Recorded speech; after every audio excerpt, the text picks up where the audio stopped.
BetOnline is the world's most trusted betting platform and your number one source for online betting. From the earliest odds to in-game live betting, BetOnline provides you with all the action and the ability to watch the games as they happen. With the largest selection of odds on everything from football, NBA, and college basketball, NHL to UFC and MMA. Head to BetOnline today to get in on all the action with America's most trusted site for online wagering. BetOnline, the game starts here. Thank you for making Saints Central your black and gold home for the New Orleans Saints.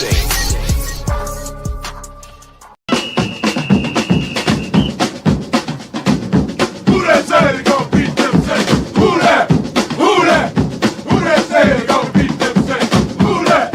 Who that? Who that say they gon' beat them Saints? Who that?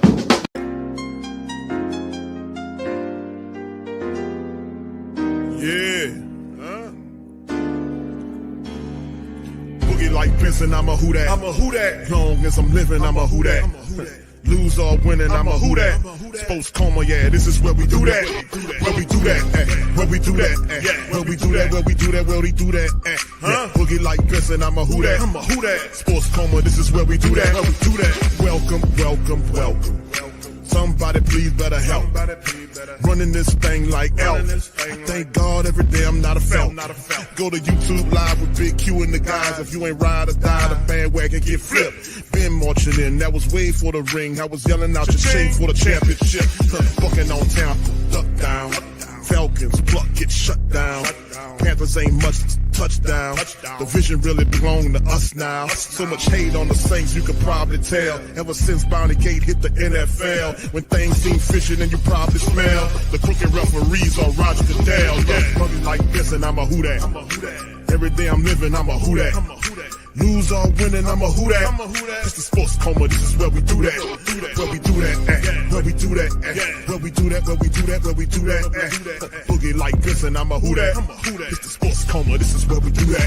You're listening to the Sports Coma with Big Q and the guys on the PRO Media Network.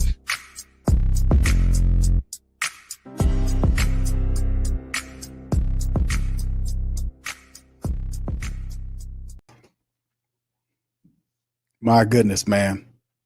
This the cardiac people, man. This is what happened with the Saints. Boy, we won. Yeah, we won. Because it looked like they had 1 second they was trying to do for them, and we was able to.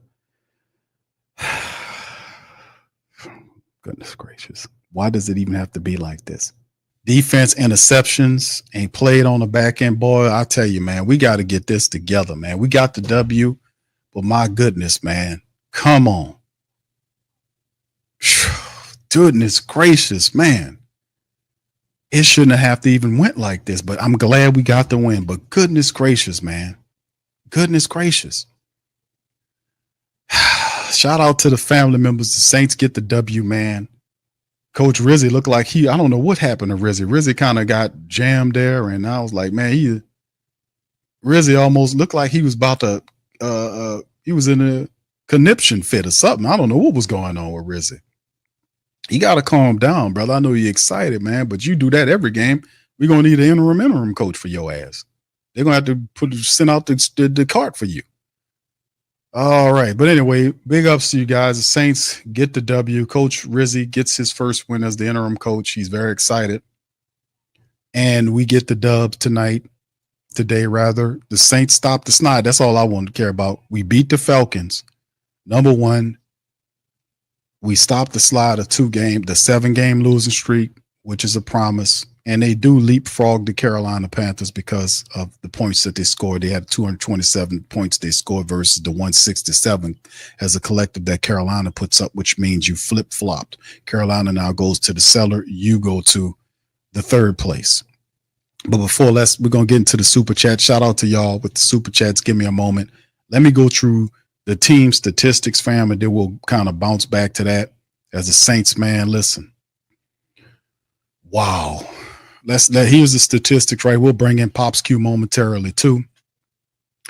Saints 14 first downs versus the Falcons 25 first downs. They were 5 of 13. The Saints were versus 5 of 14 by the Falcons.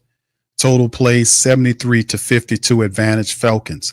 Falcons had more total yards, 458 to 365. The drives were even. Saints averaged 7 yards per play. The Falcons 6.3, 277 to 269 in terms of the pass. The running attack, they put up 181 yards rushing, which is and 116 of the 180 belonged to Bijan Robinson. Saints died. They had like 50 odd something yards at halftime. And then the Falcons defense says, no, you're not going to run the ball anymore. And the Saints could not score at all in the second half. And it's fortunate to our defense and missed field goals by Q, I guess, Young Wee, whatever the man is, Q missed a bunch of field goals that helped the Falcons lose this game. The rushing attack, it was big. The red zone offense, 1 of 3 for both teams. The Saints had 8 penalties for 76 yards, 6 for 45 by the Falcons. You see the Saints did get their interception. The possession, 35 minutes and 7 seconds for the Falcons versus 24:53 by the Saints and TOP. And it was what it was. So the Saints, a lot of odds going on here with the Saints here, man. Speaking about what happened with this team. Derek Carr finished the game with 16 of 25 for 269. He averaged the first down every time he threw the ball. According to the stats, he had 2 touchdowns. Not much going on in the second half. A rating of 126.9. The rushing attack, Alvin Kamara, 17 carries for 55 yards, 3.2. Really, he just, like I said, they just stopped him from running the ball in the second half. Taysom Hill, 4 carries for 14 yards, not much shaking there. Marquez, Valdes-Scantling really didn't get any looks in the second half. 3 catches, all that happened in that second quarter for 109 and 2 touchdowns. AK-41 was the guy that caught the ball more than anybody, 5 catches for 54 yards. Taysom had 2 for 36, 2 for 36 for Kevin Austin. Jawan 2 for 22. Not much else. And of course, you look at the defense. Demario Davis finished with 10 tackles. Hugo Amadi had 9. Alante Taylor had 9 as well. Will Harris with 8 in his return. 1 sack on the day. Well, actually 2 sacks. 1 by Peyton Turner, the other one by Chase Young. And actually 3, but Cam Jordan got him 1 too. It was 3 sacks by the Saints late in the second half. Defense stepped up, man. Got to give him Tyrann Mathieu, got the interception. The defense was doing all the things they could do because the offense literally died in the second half and would not do anything to help the team out. Blake Grupe finished 2 for 2. Falcon side of things, Kirk Cousins was 23 of 38 for 306. He had an interception, no touchdowns. He was sacked 3 times. Bijan, 20 carries for 116. Averaged 6 yards per run, 2 touchdowns. Tyler Algieri, 11 carries for 59 yards, averaged over 5 yards per run. And as a collective, they had 181 yards on the Saints rushing attack, averaged almost 6 yards a carry. Like I said, Saints realistically, because of Young Koo, the kicker, missed the field goals. Drake London, 12 attempts, 8 catches off those. Darnell Mooney had 5 for 96. Kyle Pitts, 4 for 55. Ray McLeod, 3 for 30 on the day. So, and their top tacklers there did their thing as well as Caden Ellis, 10 tackles. Nate Landman was the other guy there. And the Saints continue to kind of do this. But boy, you won't talk about a lot of luck today by the Saints. You won't talk about some luck. My goodness. You won't talk about luck today? Man, the Saints, boy, you won't talk about luck. You won't talk about, I mean, good gracious, man. This was just too close for my comfort. Too close. All right. But anyway, shout out to the fam. It's just that was weird. All right. Traders Playbook says Shador and Coach Prime on the way. Yeah, baby. Thank you. Appreciate you, Brad, bro. Thank you. Too kind. All right. Jamie, shout out to Jamie, says ugly win, but I'll take it. Thanks, Mr. Cool. That's right. Thank you. Too kind. That's right. Thank you, Mr. Cool, for not kicking it through. Milton says, I can't hear any bird cackling. They done flew into a windmill splat. Thank you. Too kind. All right. Shout out to the fam. Y'all stay right where y'all. We'll go to Coach Rizzy momentarily and see what he has to say. But hey, man, let's bring in Pops. Pops, yeah, turn your TV down, sir. Okay, hang on one second. Yeah, we're gonna get Pops. Let Pops get his TV situation resolved. It's kind of loud back in the background, but the shout out to you guys here. Appreciate you for being in the stream. And yeah, my dog, we did it, man. We did it, man. But my goodness, man, it took a lot, but yeah, we got to work on this offense next week, man. We can't have this. We can't have all this flimsy stuff that we did today. But you know, we got to win, Pops. We got to win today. Saints took care of business, man. Yes, it did. Okay, what's your early thoughts on the matchup? Well, I'll tell you what, the defense bent, but they didn't break. See, Kirk Cousins, regardless if he played for the Vikings and like he played for the Falcons, he normally wears us out. He really is one of those smart quarterbacks in the league, even though, he's kind of up in age, but he's still a pretty good quarterback. Now, the Saints put more pressure on him in the second half than they put on him in the first half. A lot of the balls he was throwing would be, he got some excellent. We need some receivers like those guys. I got to give it to them. Their wide receiver core is pretty good. They catch almost everything that's thrown to them. Well, we got guys that hurt. But the question I have, son, is why did they go away from throwing the ball downfield in the second half? Yeah, that was questionable. I don't get that because you couldn't run the ball with Alvin Kamara. We talked about that. Like at the halftime break, Pops, I was like, listen, the Falcons are going to put all their resources to stopping Alvin Kamara because that's how the offense was originally driven, and they're going to force Derek Carr to try to beat them, in which he could not. So the strategy worked. The problem to it for them was the kicker. They missed too many opportunities in these field goals. Yes, but that's what basically broke down to. But yeah, their plan played out the way it was supposed to. Clint Kubiak didn't adjust the way he was supposed to adjust. Like it just fell apart from the. That's why I like the win, but that just disgusted me how that offense just died in the second half like that. And we basically I told the family members they're going to lean on Tyler Algieri because the Saints defense is tired, and they're in the offense they're going to play the run to make him pass, and it actually the defense. Shout out to the defense, man. They got the interceptions, they got the sacks, they got the Chase Young knocked the ball out of his hands. We get the win. We eked out the win today, but this is something that they got to work on going forward. But a win is a win. But yeah, I don't get why they did what they did like that, Pops. I don't get that part of the game. That really was working.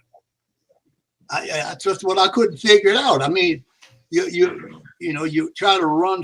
They picked up on certain plays, especially when they see Taysom Hill going in the game. You know what they're playing. You know what they're gonna do. Oh, they're gonna stack the box.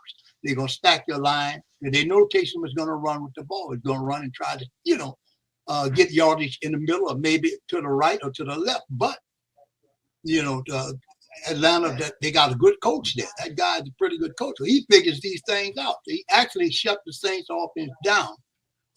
In that second half. I mean, they couldn't do anything. They couldn't do anything. I just couldn't understand why they got away from passing the ball. The guy that they put in there, give him some chance. The kid got open. Give him a chance. Throw the ball downfield. I recall them sacking Carr. Carr had plenty enough time to do some good things. But if you're going back to plays that most teams, and some of the plays that they're running, I've seen those plays over and over again where teams are smart enough and coaching staff, the other teams will figure this thing out. That's the reason why we got shut down in the second half. But we got the win. And that's thanks to the defense that we got the win. Yeah, that's true, Pops. Big ups to the defense, man. Tyrann Mathieu struggled, missing tackles, but he made a crucial interception to help the Saints out.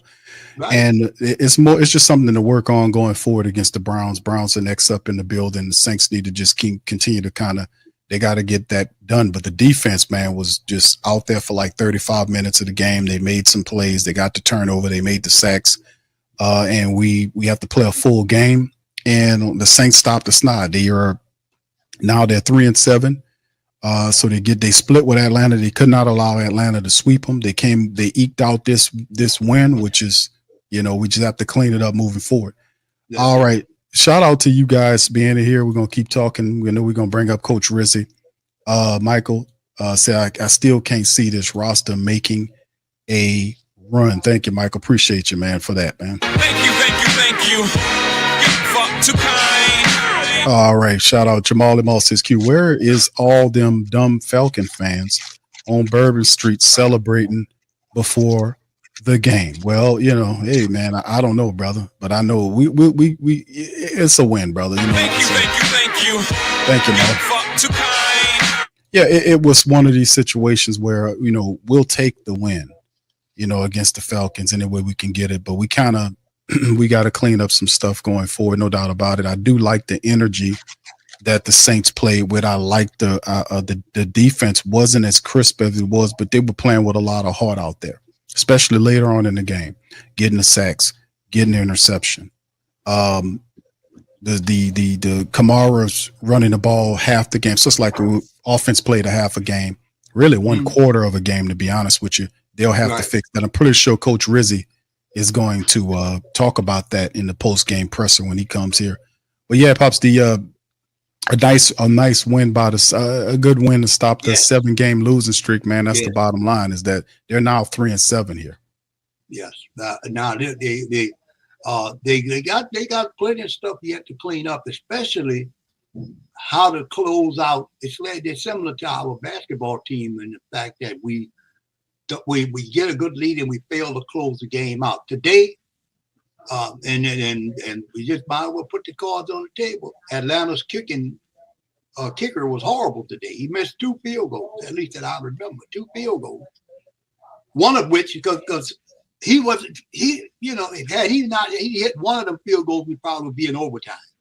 He missed 2. One hit the crossbar, and the other one went far out to the right or left of the uprights. Right. Yeah. He was awful today. That's so not like very awful. Yes, he missed. I recall he missed a couple last week, but Atlanta won the game. But he missed a couple of field goals last week. You know, but he usually kills. He usually kills us every time since he's been there. He usually kills us, and he killed us in the first game when they played him in Atlanta. Yeah, he kicked the winning field goal. You know? Yeah, the Saints tipped one of them, but yeah, he had one from 50 plus, and he's usually pretty good from that. But he really just didn't look good in the game against the Saints, and Kirk Cousins kind of suffered down the stretch too in the game too. So the Saints did just enough to win there, so that's a big part of it. All right, let's we got Lo here. Lo just chimed in. Shout out to my brother Lo. Lo, are you there, sir? Yeah, hey, you. What's up, Lo? How you doing, sir? Y'all doing all right, man? Yes, sir. How you doing, brother? Hey, man, look here, Bo. 9 points left on the board. It's one of those situations where I can't even much make no excuses. We deserve to lose this one, Bo. You know, congrats to the Saints, you know, breaking that 7-game losing streak. You know, congrats on that. You know, y'all fought for this one. Y'all fought for this one. I can tell y'all wanted it, and you got it. You know, if y'all would have done this 7 games ago, y'all been a whole lot better situation, man. Congrats to the Saints, y'all. Yeah, but Lo, this is gonna start y'all slide now, bro. You know, we y'all usually get that epic collapse thing going on. I think it starts right now. Don't be trying to put negative on us, Q. Don't be trying to do that. Don't be trying to do that, Q. Don't be trying to do that, man. Look, I know. Look, seriously. At the end of the day, I know it's one of the situations. I can tell by the energy that, you know, all the Saints players and, you know, Coach Rizzy had and everything. I could tell that I knew it was gonna be a dogfight. And it was definitely a dogfight. The boys came out popping. They came out hitting and everything. And, you know, we just didn't, you know, we couldn't convert whenever we needed to. We left 9 points on the board. We lost the turnover battle. 2 sack fumbles. That last one really hurt us. And it was a situation where, you know, y'all got that dub, man. You know, congrats on that.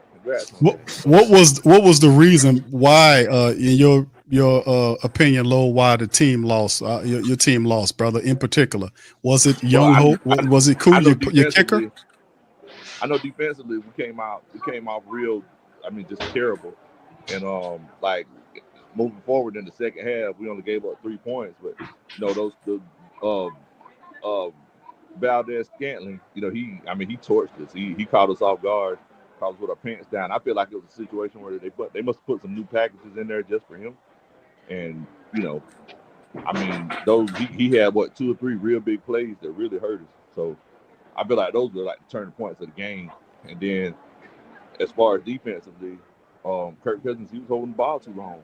I feel like we kind of threw the ball a little bit I feel like we threw the ball way too much.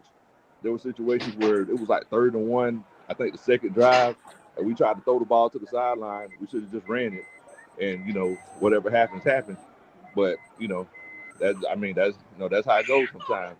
I guess sometimes whenever you feel like you have an MVP caliber quarterback, you feel like he can throw you out of every situation, and that's not what happened today. Yeah, but in most cases, Lo, when you could throw the records out, bro, when the Saints and the Falcons get together, man, that's the bottom line. So it don't matter what the records are when they get together, because that's just the kind of energy that we play with when we match up against each other. So it's all respect, man. We split with you guys. You got the win earlier. We got the win now. Now we see what's going on moving forward. So, hey, man, I'm gonna have to put my broom up till next year. I have to put my broom up. All right, there you go. I gotta put my broom up. I was teasing those Q's the other night. Papa Q's. I was teasing them. I gotta put the broom up now. I gotta pull out the vacuum cleaner. Yeah, but Lo, listen, I'm you hold out. My friend, we're gonna bring in Alvin Kamara and his press game pressers. But hey, you be safe out there, my brother, moving around there, man. Hey, man, look, we definitely will. I don't know if a bunch of Saints fans saw. We had a parade on Bourbon Street. We didn't mean any ill tip by it. We were just having a good time.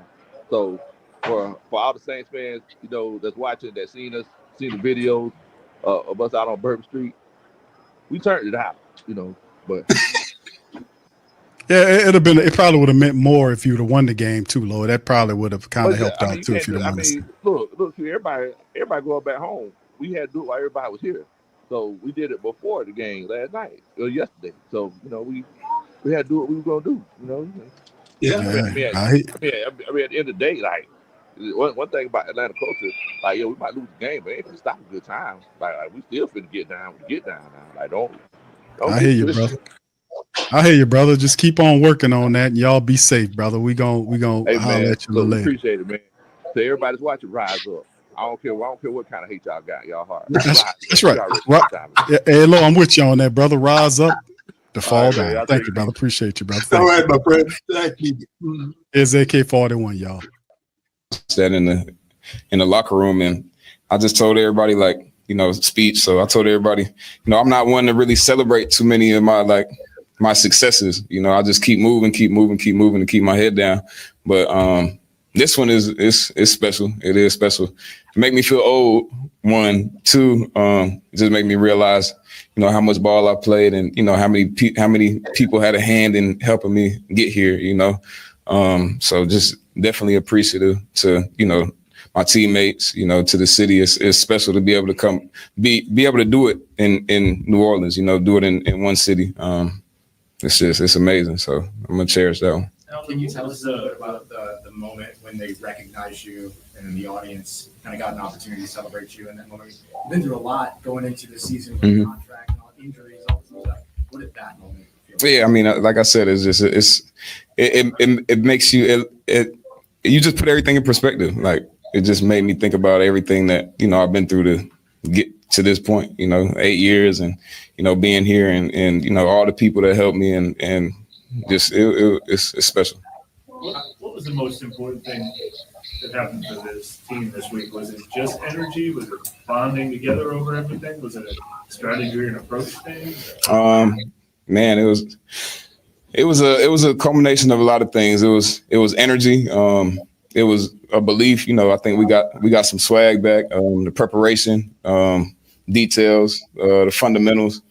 I think everybody was accountable to each other, and we haven't had that. It hasn't been there. I like I've been saying these past couple of weeks, we all want to win. The recipe just it was just missing something, and I feel like we got that thing. Rizzy came in and he had a clear message for us. He told us like, man, this is what we have to do to win. Like he gave us the recipe, gave us the formula. Everybody bought in throughout the week. everybody did what they had to do. It's your 111, you know. It's about doing your job on every play, you know. And it's still a lot of things we left out on the field, and we got to clean up, you know, starting with me, that drop that I'm mad about still. But we won. But, you know, I think everybody was just bought in and we were united. I think unity was one of the words of the week. And, you know, when you're united, you all believe and you're all together, man, there's so much you can do. I mean, you see it out there. You see the product. You said you got your swag back. How do you get Our team, man, we just believe. I think we've been lacking in belief. You know, I think we've been going out there playing and things will go good, and then right when something goes bad, it's like, you know, the faith or the belief just kind of like falls out the bottom, you know. But today, everybody was just bought in all the way, you know, for 4 quarters, and that's what I'm used to being here, you know, playing a 4-quarter game. And I think, you know, we finished today. You know, we were able to go out there and finish, and everybody stayed together. Nobody panicked, and it just felt good. It felt good to get a win. the opportunity to prove that in the end? Oh yeah, for sure. Yeah. That was my plan. Yeah, what was Rizzy like? What was the pregame speech like? Oh man, he fired up, man. He same message. He like, man, we got to go out there. I'm gonna just say what he said, but you know, accountability, unity. You know, our preparation, it went all the way up until when he started speaking. And he said, now you just go out there and do fundamentals and go out there and have fun and fly around. So I think everybody kind of soaked that message up, and we went out there and handled the business. How fired up does he get on the sidelines? As we see clips, you know, of the moments, but like when you see a blocked punt, how animated is he? Man, I wouldn't even. I don't know. I feel like when you say animated, sometimes like it's not genuine. Like that's how Rizzy is all the time. Like all the time, he's always like that. So you know, you can expect that energy from him on the sideline. And you know, the crazy thing is like Rizzy becoming, you know, the head coach. You know, sometimes you look and you think like, all right, what's going to change? What's going to be different? Man, Rizzy is the same as he was last week, this week. You know, I mean, I think he just got more of a voice now. So you know, I think everything that he's been thinking about, everything that he's been preparing for, coaching. His whole, I mean, however many years, 30 years, whatever, however long he's been coaching, I think he's been preparing for this, you know? So it just all came out today. And I mean, he did what he had to do. I'm proud of him. You know, it's his first win as a head coach. Have you heard from Ingram? I ain't even checked my phone, but I heard it from him last week. He told me I should have broke it last week, but he was like, it's going to be more special at home. So I'm going to talk to him when I get done with this. Was it more special at home? Yeah, of course. You know, I mean, because Mark told me, I didn't even know. He was like, man, you got 12 more yards. You should have broke it. And I'm like, what? And then he told me what it was. And he was like, man, you can do it at home, though, so it's going to be cool. So, yeah, it's definitely more special just here in front of Who Dat Nation. I mean, what better way to do it? So coming against the Falcons too. I mean, yeah, a little bit. You know, that's the hometown. So it is a little special. It would have been, I think that was special. I think it was special. Being on the heels of their record, but also being named captain, was this week a little emotional for you too? No. Yeah, business. Handle the business. I just knew I had a record to break, but I mean, I was just going into the game like every other game, like I want to win. You know, do whatever I got to do to help the team win. Cool. All right, thanks, Yeah. All right.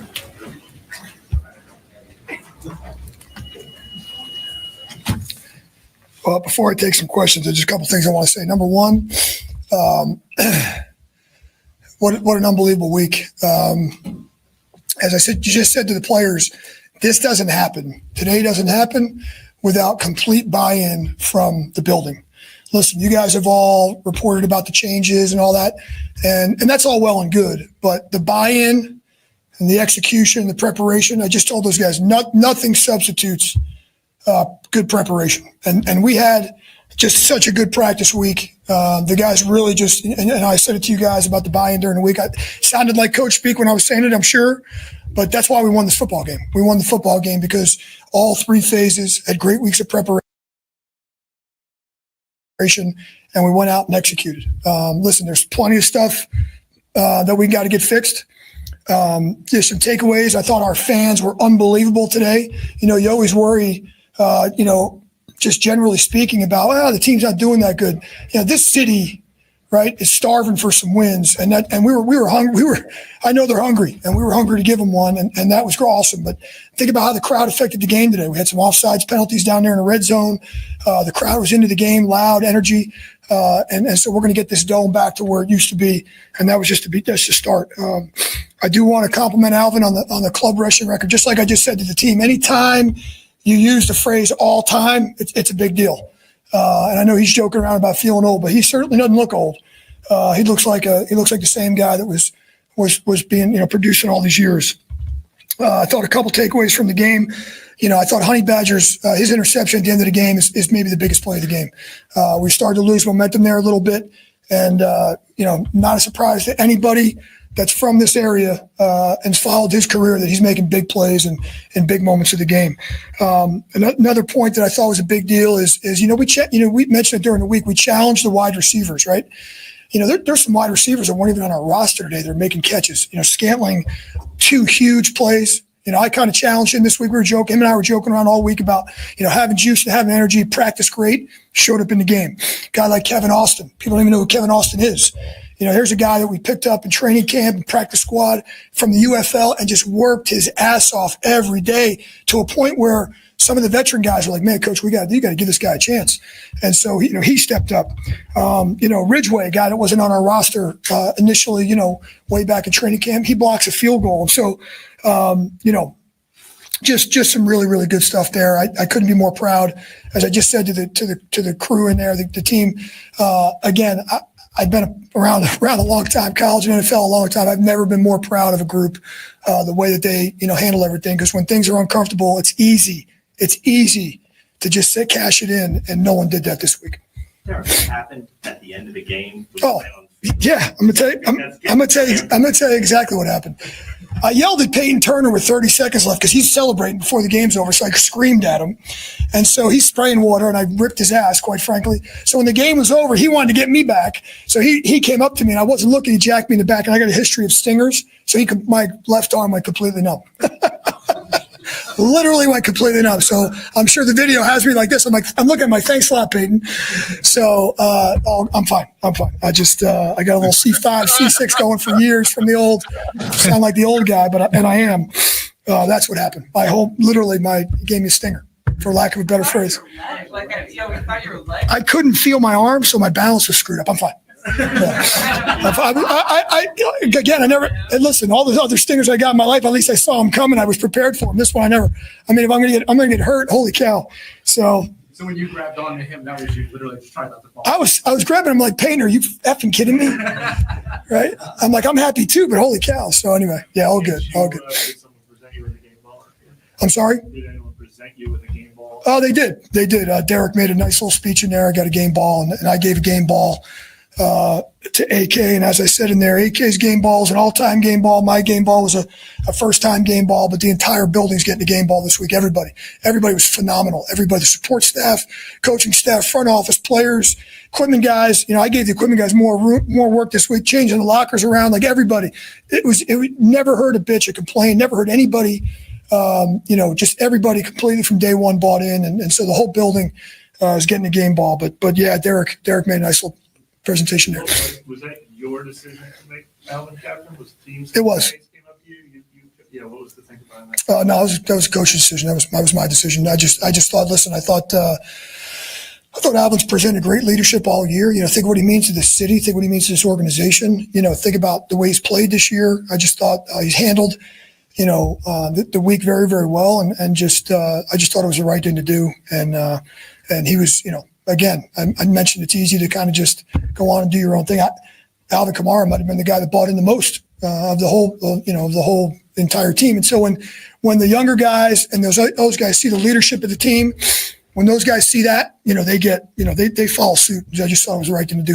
He's been acting like a captain, practicing like a captain, playing like a captain. So why not make him a captain? There's the leadership on this team, and even between the 34th quarter, Mario guys all defense together and getting kind of high speech. How much easier does that make your task this week? Yeah, truth be told, I walked over to talk to the defense, And I certainly probably could find the video. I circled back around because DeMario had him, and I said, "I'm good. I'm not gonna do any better than he's gonna do." And he had him goofed up. I mean, but that's the uniqueness about this team. We have guys like DeMario, guys like Cam, guys like Honey Badger, guys like Alvin and Derek. I mentioned it during the week. We have a unique blend of young and old, and our younger, more inexperienced guys have some really, really good examples there to follow. But DeMario is, listen, he's as good of a leader as I've ever been around.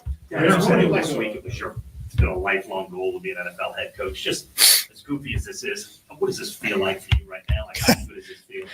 Besides the stinger, besides the stinger, and my left thumb is still coming back.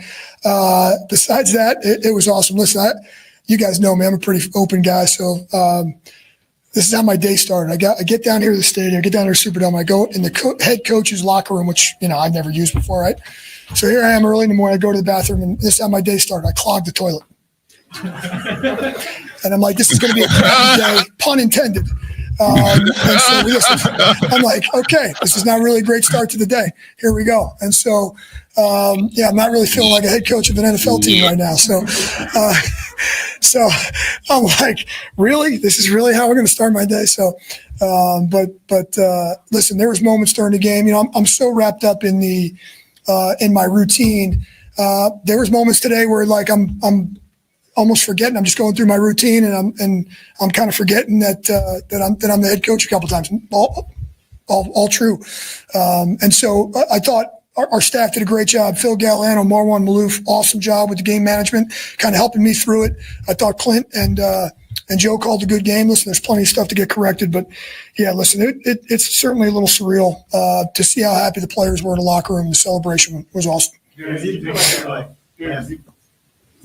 talked about during the week that you were aggressive by nature.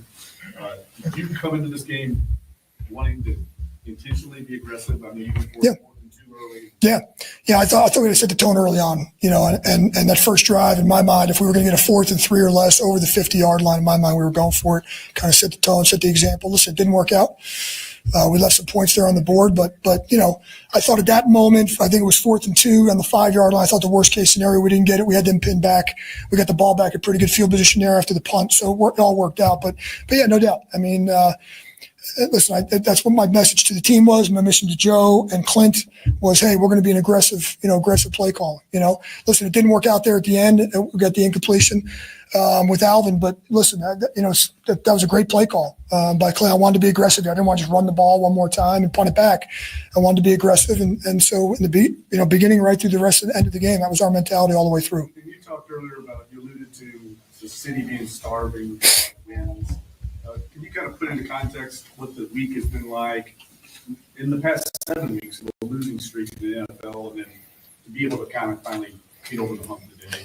Yeah. I mean, listen, I thought, like I mentioned earlier, I thought the energy in the building was great. I was a little bit, I'm not going to lie, I was a little bit, I really didn't know how it was going to be coming here today, and great crowd, great energy, and then just to see the fans in the beginning of the game, and then to see him as I'm walking off at the end. I mean, that was great. I said earlier in the week, the city should be pissed off, the fans should be pissed off, and they know what a winner looks like, and they want winning football, and the goal all week was to do that. And so, happy we delivered. Now let's see if we can, as I said to the team, let's see if we can duplicate that, week after week. But certainly a great start.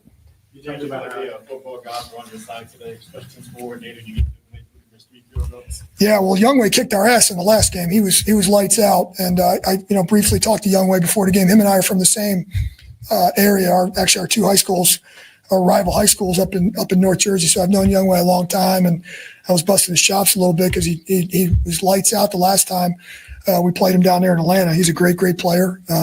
Great job by Ridgeway getting his hand on the ball. But certainly when that other ball went up, and I thought the Voodoo guys in the Superdome were helping us out today with my man Koo for sure. So no doubt, and made some big special teams plays. But listen, he's a phenomenal player. Yeah, he's been really consistent the last few years. Tyrann's listening, so he mentioned earlier this week he kind of felt like he wasn't being Tyrann. So did you change anything or encourage any change about his role or his ability to freelance or his ability to make those plays? Well, I think Joe within the game plan wants him to have some. There's some things that we do that gives him the ability to read some stuff. Obviously, great read on the interception, and great play. And that's the best part about him is he's his own biggest critic. He knows what good football is. He knows when he's playing good football, and he knows when he's got to step up and what things he can correct. So his experience is huge. So he's not a guy I got to worry about getting prepared. I mean, he's the ultimate professional. He's just got a great football mind, and I'm really happy he's in our locker room. That's for sure. Hey, Rizzy, you talked about how your day started. Just kind of going back to last night. Did you get any sleep last night? What was it like just kind of going together? Yeah, I didn't get a lot during the week. I can promise you. The first few days of the week, I was dragging a little bit. So yet last night I made sure, and I caught a little bit of a cold during the week. Shocker, right? I wasn't eating or sleeping, so I caught a little cold here, and I'm like, man, I got to. So I woke up today feeling great, ready to go, and I came down here refreshed, energized, and now I got to rehab my shoulder because of pain. So. How nice family in the audience? See Derek Carr throw the football team because obviously, he's come up. Last week was the first time he played since an injury. Yeah, he threw a couple of great deep balls today to Scantling. Some great routes by Scantling. It's great to see those guys connect. You look at Derek for the day. I mean, I think that came out of the game with a 132 pass rating, really efficient game for him. But yeah, the deep shots are huge because it opens up everything else. And Scantling did a great, like I said, we put a couple of those plays in this week, couple shots to him, and it was great to see him cash in on those. Do you have a family in attendance at all? I did. Yeah, I had. I didn't have all. I had my two sons that play college football, so they weren't able to make it down. But yeah, I had family, friends. Some of my college buddies came in. Obviously my family was here. So just a lot of great people. The support this week's been phenomenal. I still haven't answered every text. I'm still working on that, but no, it's been awesome. Appreciate you guys. Thank you very much. I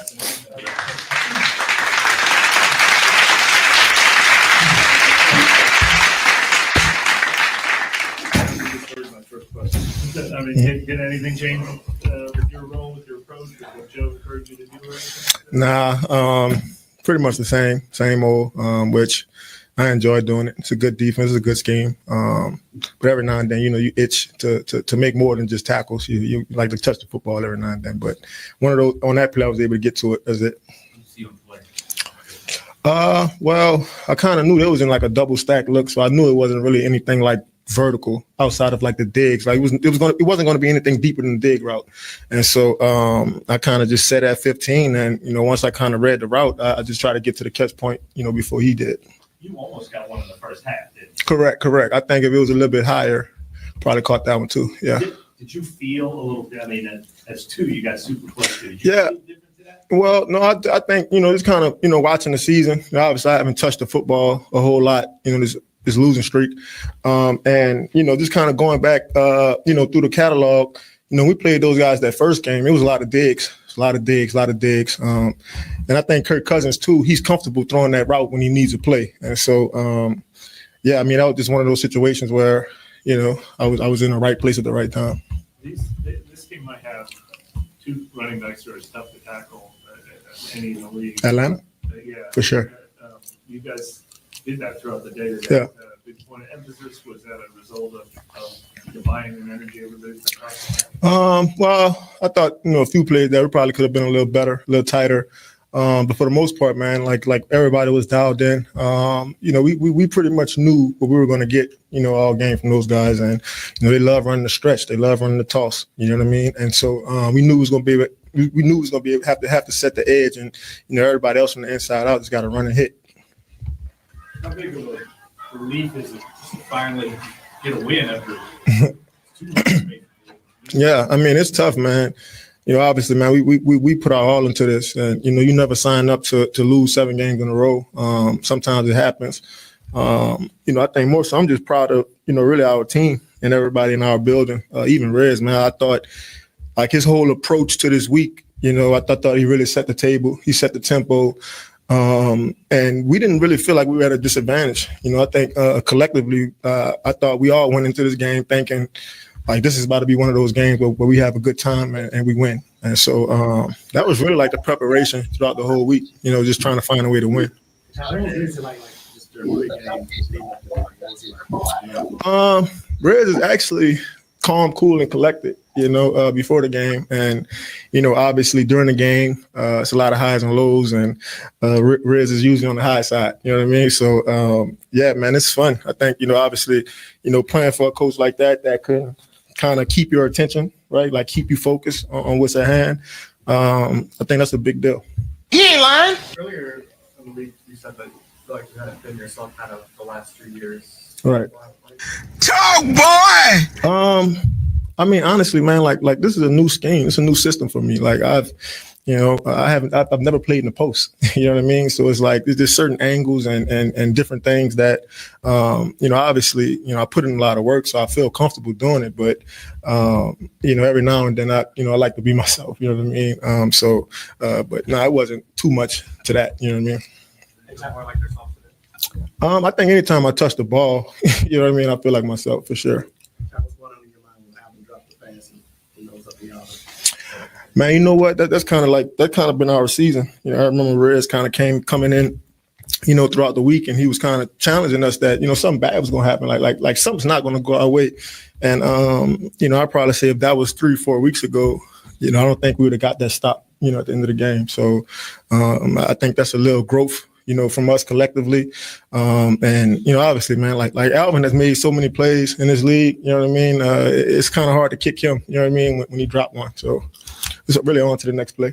Tyrann, why is it different? Why was it different today than it was during the losing streak that you guys Man, I think really is, Demario does a great job of, really, man, just kind of keeping us centered and keeping us focused on the task at hand. I think in the past, man, we would like press to make a play. You know what I mean? And if somebody gets out of gap, we miss a tackle. We don't really zone up the read the right way. You know what I mean? So I thought we collectively, man, like we was just all on the same page. Obviously we could be better. I could be better. Lante could be better. But I thought we stuck in there. You know what I mean? Throughout the whole game, and obviously that's not something that we've done, really well, in this losing streak. But Dennis Allen is the cool coach. Appreciate it. Thank you.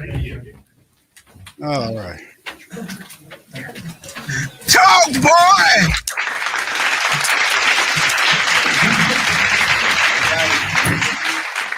All right.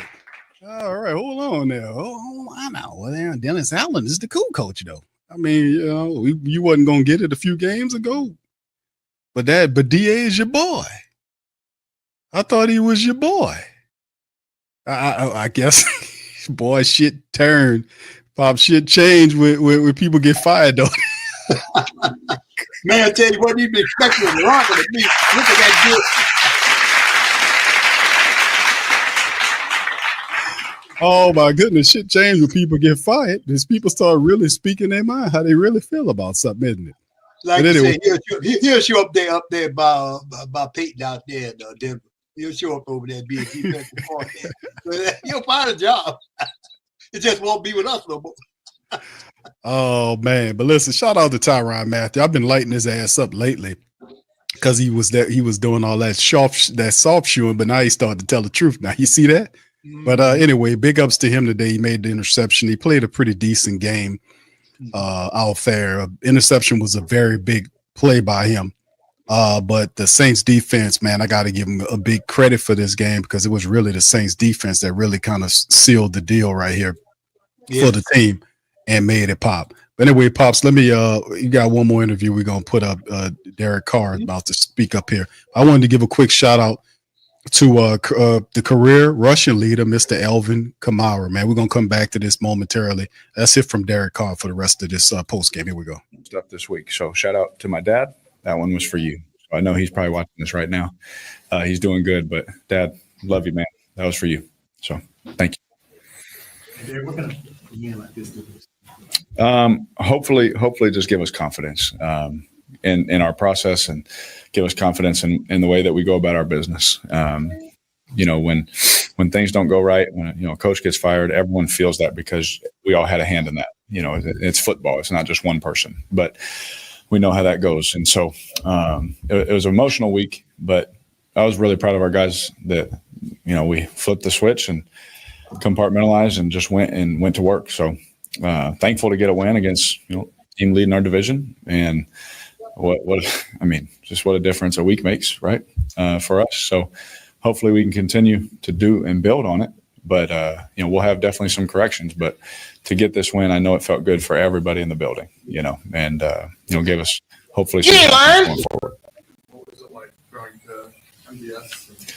I told him, I said, I love throwing to fast people, my whole career. I said, you're fast and tall. And so those are two good things. So we knew we didn't have a lot of experience going to play receiver for us today. But at the end of the day, I keep saying nobody cares. We have to go execute and we have to go make plays. Thankfully, we have a guy like MVS that he's played a lot of football at a very high level in some big situations. And so he was able to come down with some of those plays for us. But it felt good to, be able to hit and connect on some of those because we knew the potential was there, but it's nice to be able to connect on them and see it actually happen. Both of the long ones to him sort of hit perfectly for a guy you really haven't worked with much. Is that surprising at all to you?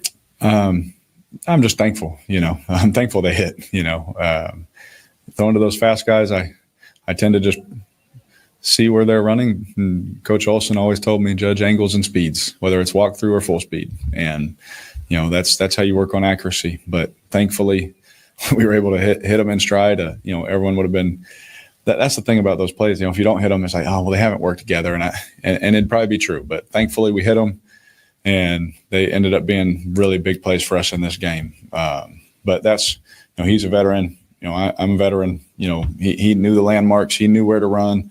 And thankfully, I've thrown to some fast guys here before that helped me. Speaking of throwing to fast guys, obviously there's still a lot missing from the offense with the injuries, but is that an element you feel like was really missing the most was having the speed that regular the top defense? Yeah, and I think he gives us an element of that. Obviously now, especially, it's making those plays down the field is not easy. Tracking that ball with guys all over you, that's not easy. But he did a great job. And, so hopefully that adds an element to teams watching the film like, oh, wow, they're back to throwing the thing 60 yards, in the air. And hopefully that helps, everyone else, helps AK, helps. It all works together. And so I'm sure the happiest person in the building was Alvin when he saw those connect, because now safety's got to back up, DBs are a little less, downhill. And so it's football. It all works together. Speaking of Alvin, what were your thoughts when he dropped the pass, and also what was y'all's intent on that play? Was that one y'all saved for that moment? Yeah, me and Clint on the sideline, he said, "Hey, next 2 to 5, how you like, you like this?" I was like, "Yes, please call that one." And so we liked it, and there's a progression to it. It just ended up being Alvin's play, and it's AK. I'm not worried about him. Obviously we want to hit it. We want to hit them all. But we're going to continue to rely on 41. He makes that play more times than not. Oh yeah, he basically came over and just fell on me. Like, I'm so sorry. I was like, I just put my arm around him. I was like, bro, I love you, bro. If that ends up costing us, I would throw it 100 more times to you. Like, he knows that, I know that. He was heartbroken, that happened. He wanted to, ice the game. Don't even have to put the defense out there, in a situation. But thankfully, defense made a stop, so it didn't hurt as much. Well, Tyrann said he thought maybe if that happened a month ago, you all might not have been able to recover the win. How do you feel about that? Yeah, we talked a lot about this week. Riz talked a lot about this week. Hey, if crap doesn't go our way, it's okay. Keep playing. And it kind of just eased the mood. And we honestly, we have nothing to lose. They already fired our coach. We lost, last week at the time to a team that was in last place in our division. What else do we have to lose? Just go out there and compete. If it doesn't go right, keep playing. And it kind of, that mindset of just keep playing, keep competing, kind of just put at ease to everybody. It didn't have to. Not that it was before, feeling like we're on pins and needles, but it's like when you get your back up against the wall and guys haven't been in that situation or scenario, it can kind of feel like a big letdown. It happened and everyone's crushed, like, oh man, wish we had that one, but there was no man, if they go get a field goal, we just got to keep playing, And so I definitely felt that steadiness for sure. What was Rizzy like just going up in the pregame, like, what was he like? What was he? Fired up, honest, intense. Those are the words that when I think of Riz, that's what I think of, especially pregame, and his awareness for what everyone's dealing with too. It's rare, but he's really good at it. Rich Bisaccia is a lot like that. Their awareness. I don't know if it's just special teams guys or what. Their awareness for knowing what a guy's dealing with, knowing what's going on at home, but still encouraging you, there for you. He texted me late last night, about the situation, that we were dealing with as a family. And for that to be on his mind, he's about to coach his first head coach game, it just says a lot about him. And I'm sure he texts multiple people, last night, because that's just who he is. So, we love playing, and you want to win for him. You want to put your best foot forward and hopefully, give him a chance at being a head coach someday. How would you describe the mood of the locker room right now? Like after this game, is it relief? How would you describe it? Just confident, really. I know I kept saying this, but we really believed that we were a good football team this whole time. And I know, trust me, for me especially, that was a long 7 weeks. It's like, is this ever going to end? We have those human thoughts, but we never wavered in the work, and we never wavered in our confidence in what we could be. It just, when you get punched in the face over and over again, it starts to hurt, and so for us to bounce back and do that, Double D said it to me. He said before the game, he looked at me. Our locker's right next to each other. He looked at me and said, "Don't be surprised when it goes well today." And I just smiled because that's how we felt the whole time. He said we should be surprised when it doesn't, and that just speaks to the kind of leader that he is. That he's been here for years. Derek, you've been a part of the Raiders interim coach that was successful. Yeah. You see similarities here? Absolutely. Yes, absolutely. And I said that after we met with Riz and everything, when everything first happened. I have seen, this situation, I sadly joked with y'all too many times, but, with this scenario, it's very similar where it just feels different. You got to make the feeling, whatever was going on and it just didn't work out for us.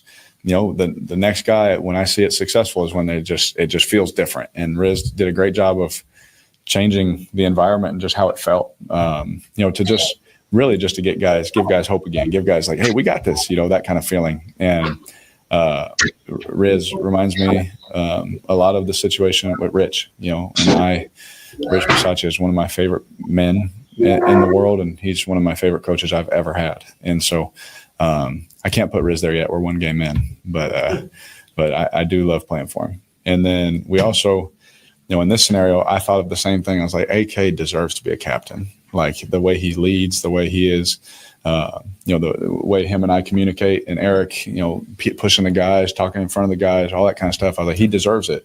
And before I could even say anything, Riz said it in the team meeting. I was like, perfect. So it's cool. It's cool when everyone's on the same page and feels that way, because I think when that happened, the whole team meeting room erupted, happy because he deserves it. And again, to be an all-time anything, apart from being a captain, I just say congrats to AK because that's special, especially on a team like this. Good. Thank y'all. Appreciate it. Thank you, brother. All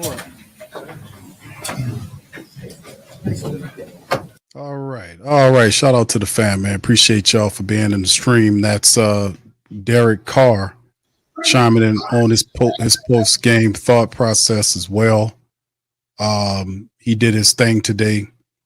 Well, just for a quarter anyway, to be quite honest with you, he was able to make some things happen there. But anyway, shout out to Alvin Kamara, man. This is what it's really about. AK-41 became the team's all-time leading rusher, and he handled the business. So the 10th game of the season and the 111th game of his 8-year NFL career, Kamar became the all-time leading rusher in Saints history. He entered the game with 12 yards short of Mark Ingram's record of about 6,500 yards. Kamara record-breaking carry was a 7-yard run in the first quarter.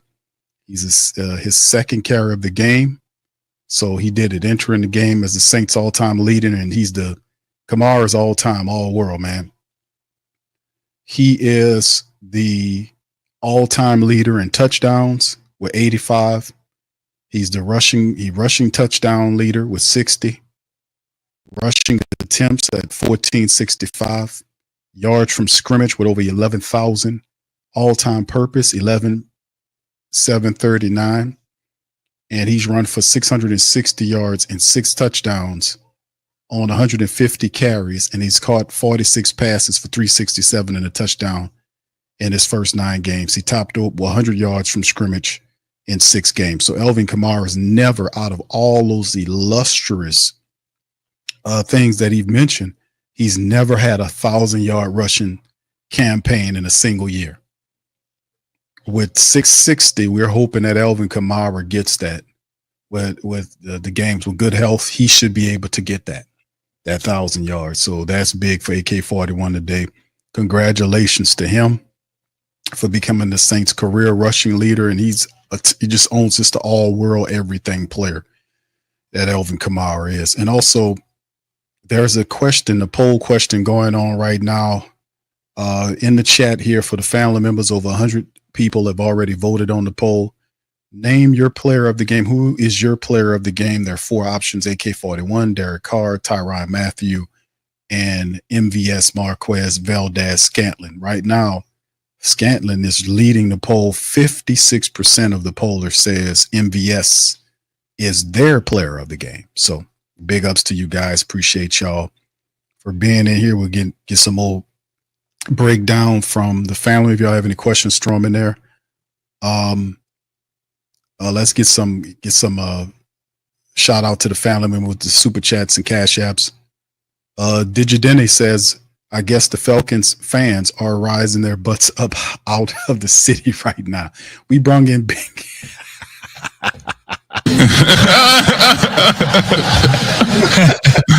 Hey, listen, as you can see, my mother's in the background saying, my mom's real spiritual, man. She's a good lady, man. All right, so he says again, yeah, shout out to you, brother. Thank you.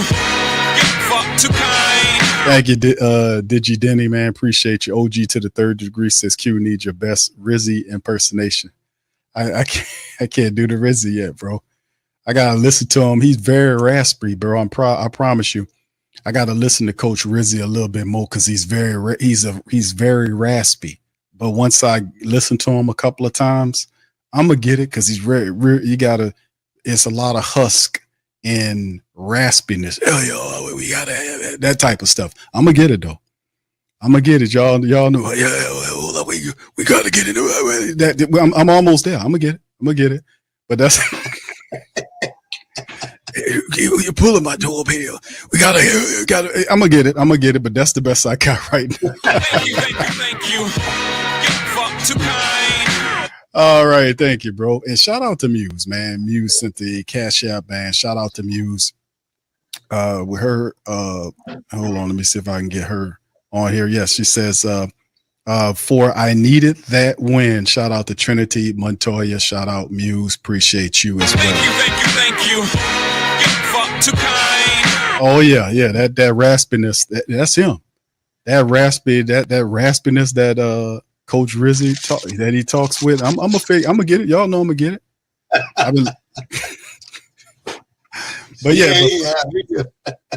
But yeah, Pops, go back to you, my man.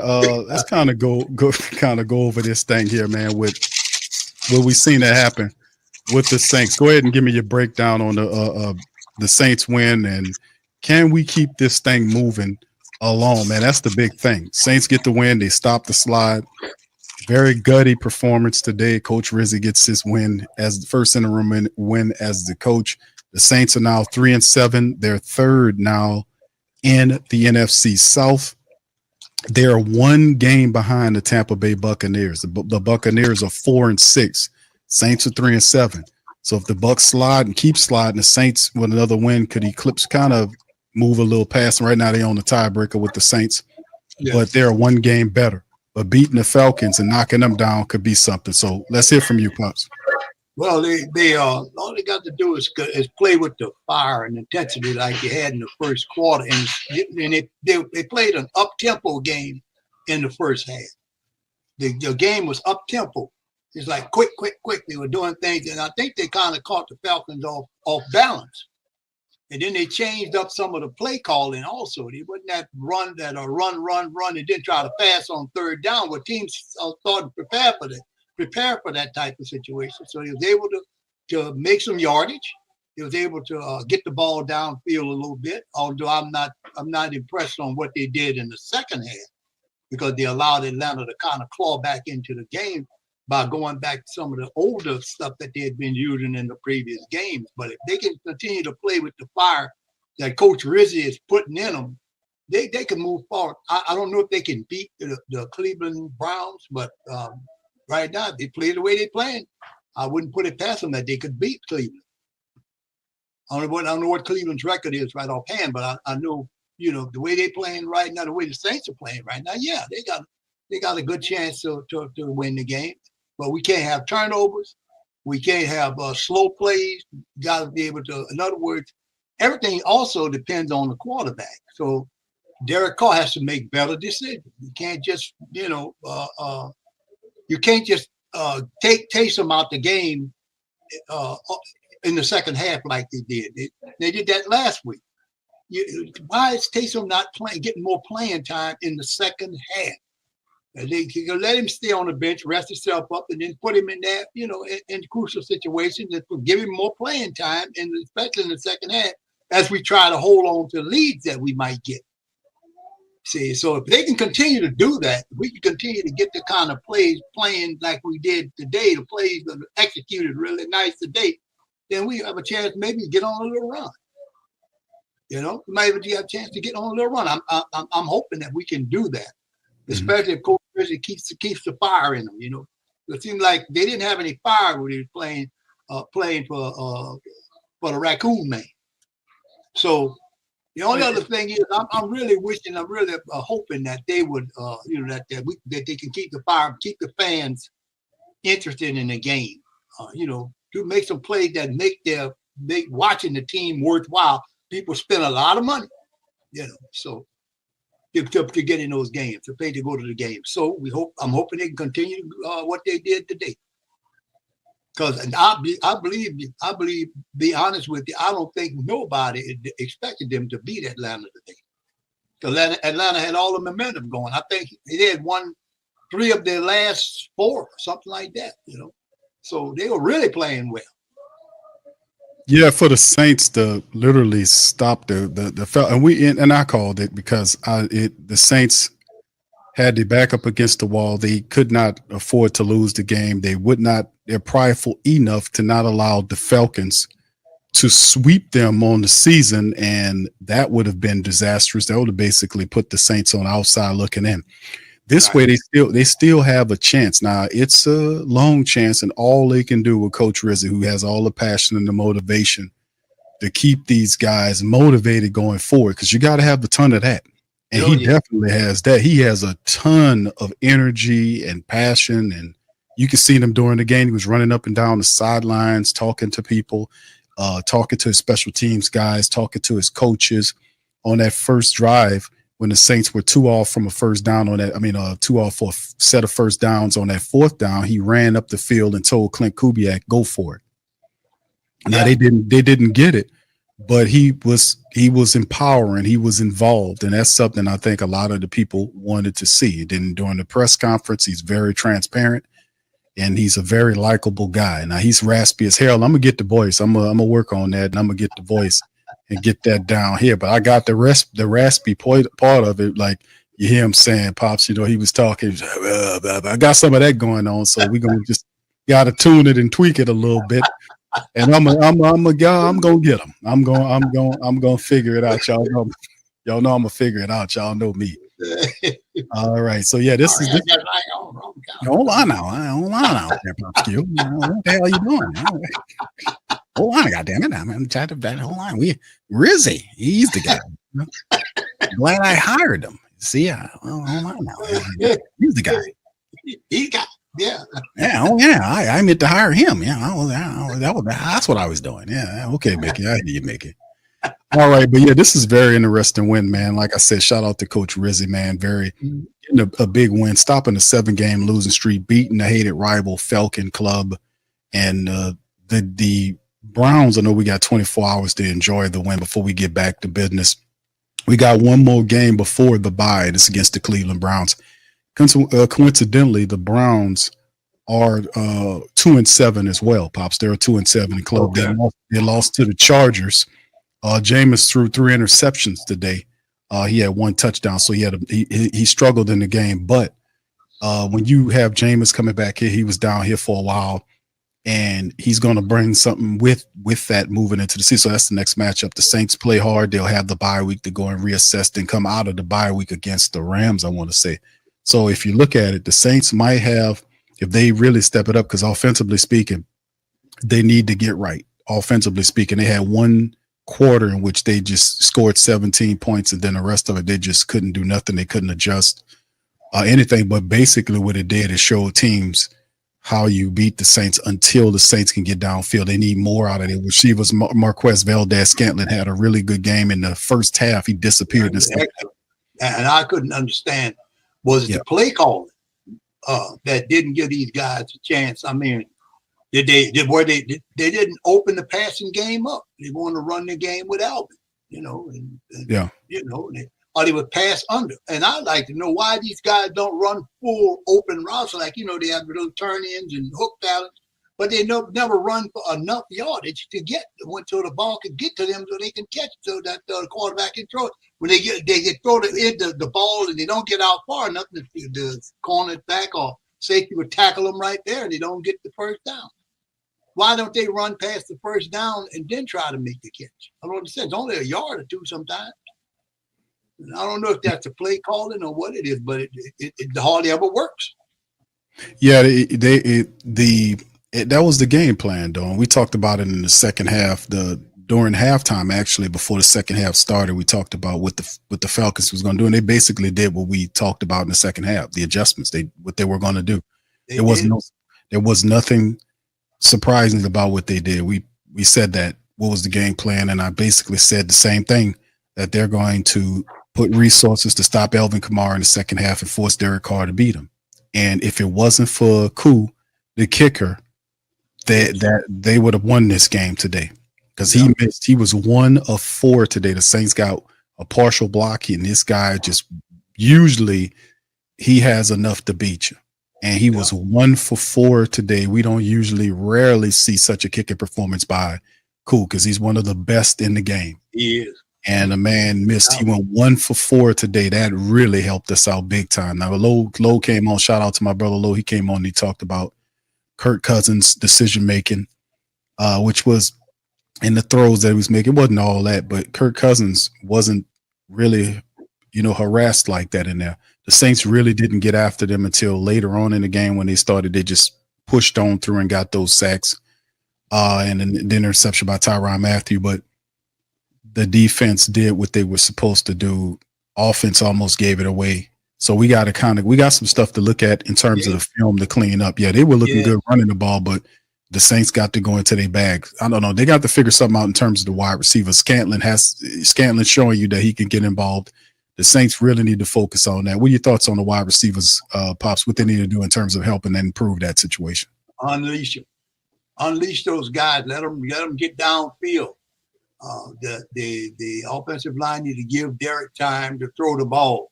Release those guys. And once those guys start catching that football more, it'll ease up on the running game, make the running game better. The running game was clicking pretty good, but it'll work even better if they can allow these guys to get downfield. Just open up the passing game a little bit more. They don't throw to the tight end. You got to be able to throw the ball around. Sometimes you have to throw the ball, but you have to be able to read the defense. And that's what a lot of these teams are doing. They're trying to confuse Carr and then force Carr to throw a ball under. But he went over the top because the guy was beat. Fortunately, they was able to get behind. Scanlon was able to get behind Atlanta's defense for those 2 touchdowns, but they stopped doing it in the second half. Especially, I mean, you gotta be able to throw that ball sometime. You can't just run the ball, run Alvin to death. I mean, Alvin had a great game today, but he tires out. He tired after a while in the fourth quarter. I don't think he got it as much. When he got it, they was on him. So we got to be able to open the passing game up. Carr has to read the defenses a little bit better. Fortunately, he didn't get any turnovers, but there was one time when he almost got one picked off. But what he needs to do, he's got to read those defenses, settle down, take a few seconds, and look at who's open, try to get them the ball. Just like when the kid played for Carolina, when that defense spread open, take off and run.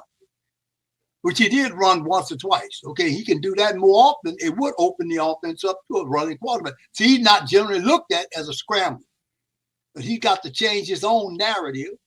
And say, if I see an opening, I can run because my guys are covered. Well, I'm going on. I got to pick up. You got to have a pick up what I can mentality. If he gets that, then we'll be able to be in a better shape. Instead of him having to try to force the ball downfield. I mean, sometimes you have to take your time and look. And then if the ground game opens up for you, I mean, the quarterback can be a runner too. I mean, he would have blew it open, man. When Alvin Kamara dropped that touchdown. He dropped that wide open pass. That was a 50-something yard touchdown, I want to say. When he hit Alvin Kamara, Kamara dropped it. That would have blew the game open, would have gave him his 3rd touchdown and was shot his passing yardage north of 300+ yards. So that would have been that the game looks totally different without that. But as a team, when you can't have that kind of BS. No. That's unacceptable to drop a wide open touchdown pass in the heat of the game. We win the game, but that has to be improved. I'm glad for the win, but I'm not satisfied with the win. Not in terms of all of the issues and errors we had offensively speaking. We're in week number 10, for goodness sake. There shouldn't be a lot of this stuff going on. The disjointedness of the offense through 3 quarters of game. Man, if it wasn't for a large part of Young Hoku missing on these field goals, the Saints wouldn't have survived today. No, I mean, we got to get this. It's a win, but at the same time, we got to improve going forward. That's what the tape study is, to improve. What we need to do. We got to study going forward. But Pops, go ahead and give your analysis, man. I'm gonna answer a few questions from the chat, and then we're gonna get ready to kind of move on. All right, so well, it was a win. A win is a win and a win. Okay, so we got the win, but we still. I'm like you, so I'm not satisfied with how we got it. There were some great plays in there. The defense made some plays. It caused Young Hoku to miss the football, miss the field goal, miss a couple of field goals. But like I said earlier, if they hadn't got tipped at the line a couple of times, he kicked one wide I think it was to the left, we'd have lost that game because Atlanta shut us down in the second half. Shut us down. It's like three downs in a cloud of dust.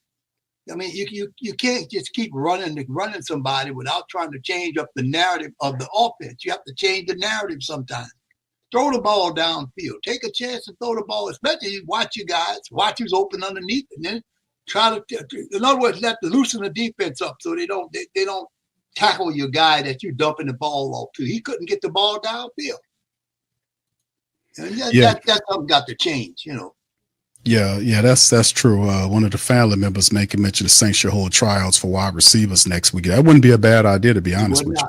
I did like how Kevin Austin Jr. played today when he did get an opportunity to play. He did some positive things. MVS was awesome today. We just need to kind of get him in there, but that's Derek Carr doing what Derek Carr does best, getting into the play action and getting the ball downfield to speedy hide receivers. That's hence the nickname I gave him, play action Carr. When you get him into play action, he's a different quarterback altogether. That's what it's about. That's what it's about doing. Yes, he is. He's excellent at that. If you got a guy downfield, he can throw that dime ball better than mostly. That's as good as some of the best quarterbacks in the league. He's excellent at that, but we got to give him more opportunities. Right. Oh, yeah. Yeah. Mm-hmm. Shout out to James says another thing, ATL, lemon pepper, wings, overrated. Okay. Thank you. You're going to piss him off with that one. That's one of the things right there. The Atlanta Falcons, and they take pride in the wings, man. That's a big prideful thing in the ATL area about their wings. They love that. Their wing joints all over the place. I ain't gonna even lie to you. I mean, all over the place, man. It's wing joints, man. I'm not even kidding either. Their wing joints all over the place. I'm like, man, where are all of these goddamn chickens coming from that you got a million? Oh, they got some fake ass chickens out here. They didn't manufacture them in the lab somewhere. It can't be that many chicken on earth. All them damn restaurants in one damn area. Good Lord, man. Jesus Christ. People Jesus. Wings everywhere, man. But yeah, they take pride in there, man. They got one restaurant had 30 wings, 30 different flavors of wings. I'm like, good Lord, man. Who eating all these damn wings? Hey, you know what? The next thing is, Pops, I probably need to go down there and start a chain of prune juice stores, because they all backed up out I got the prune. We had to set up a prunery. Pops, I got to set up a prunery down there, man, to stop all this shit. They backed up out there, man. Come on now. The prunery, man. There's something going on out there. But anyway, oh yeah, we got to set that up. We got to get that going on. But anyway, thank you, man. Appreciate you for the super chat there, fam. Appreciate you. And also quick questions from the family members before we dirk on up out of here. Any questions here? Okay, Rizzy should sound like Jadakiss. Nah, Jadakiss is a lot. His Jadakiss's voice is a lot not darker, but deeper, a lot more deeper than Coach Rizzy. Rizzy is raspy, not just deep. He has raspy, like his voice is blown out, and it's because of how he talks. So he don't have a up or down. It's raspy because his voice is blown out, because that's what he do. He yell all the time. He's a football coach. You know how that go.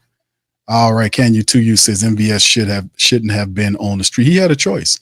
MVS, it came down to him making a choice between the Saints and I think it was the Commanders at the time, because Jaden Daniels was hurt at the time.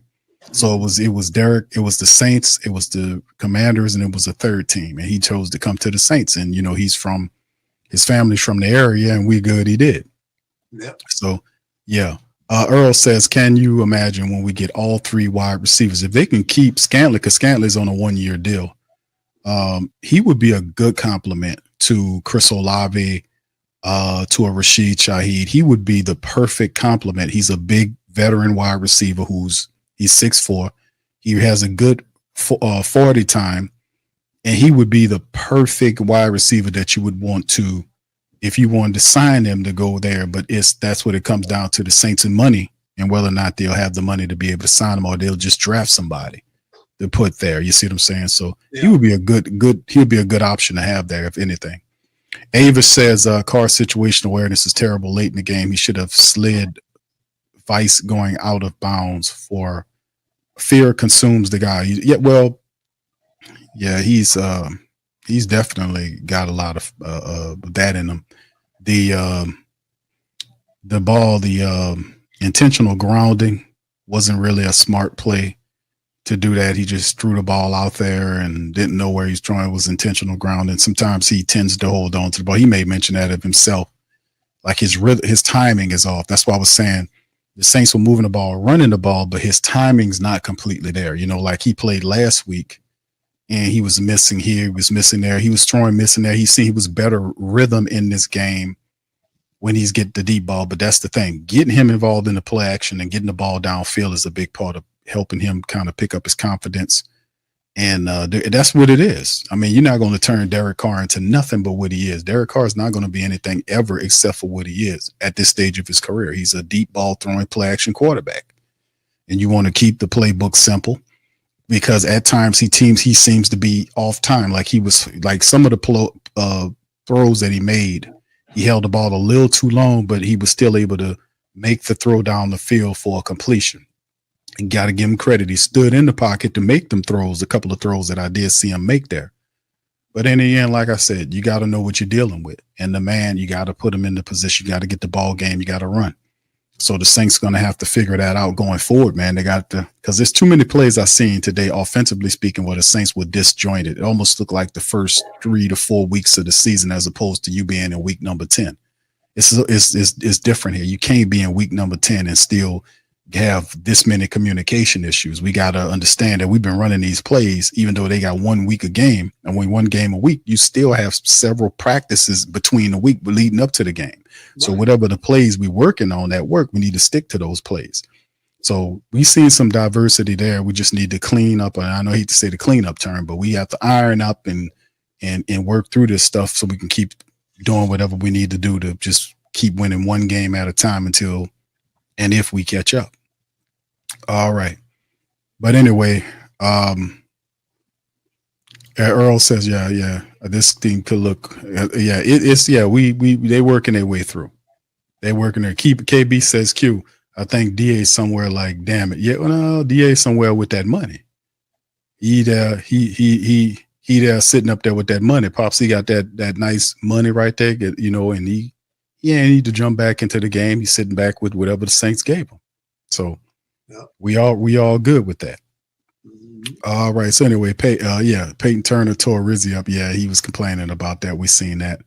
So it's all good. All right. Any questions, man? Shout out to y'all there. Pink, did Elvin have pink eye? I didn't hear anything about pink eye. Pammy, I didn't hear anything. What's up, Bobbin? All right. Cutter Babino says Breeze got y'all Spall. Carr will never be him. Stop expecting him to be. I don't know who you're talking about. Nobody expects Carr to be any Breeze. That don't even make sense for you to put them in the same category. Carr and Breeze. Breeze is the antithesis of what a accurate quarterback's supposed to be. Carr is not that. He's a gunslinging quarterback that sometimes get in trouble for trying to fit these balls in tight windows, and he gets them in trouble sometimes. He's a guy that tends to stare people down as opposed to go through progressions. He does this. This is what his game is. So he's not no Drew Brees, and you should never ever say something as stupid as saying that you spoil for success. Success is what you're supposed to have. You're supposed to be spoiled with success. You're supposed to be more successful than anything. You aim to succeed. Nobody aims to fail. But if you fail, you adjust and you get back to winning. That's how things work in life. But you'll never hear people say you spoiled to losing, are you? So thus you shouldn't say you spoil to winning. So I don't understand the comparison between Carr and Breeze. That don't even make sense. Them two dudes on 2 different planes altogether. Yeah. All right. Q says, Youngblood says, Q, did we get an update on Tagliafico? I don't remember if he returned to the game. It was Ali Udo playing in the game. Let me see if I can kind of look at that and see if I can find something on that. Give me just a second to do that. See what I can find on that. Yeah, but it's one of those situations, man, where as a team, man, it is the Saints are 3-7. They got to win 1 game at a time. That's what it comes down to. That's all. That's what it takes, 1 game at a time. And I think Coach Rizzy got the right idea. And you keep them if you can keep them focused. I'm talking about especially the defense, we have a chance. And then if you're an offense, then we have a chance. If we can keep those 2 staying on the same page, I think we have a chance to win a few more games. Right. Yeah.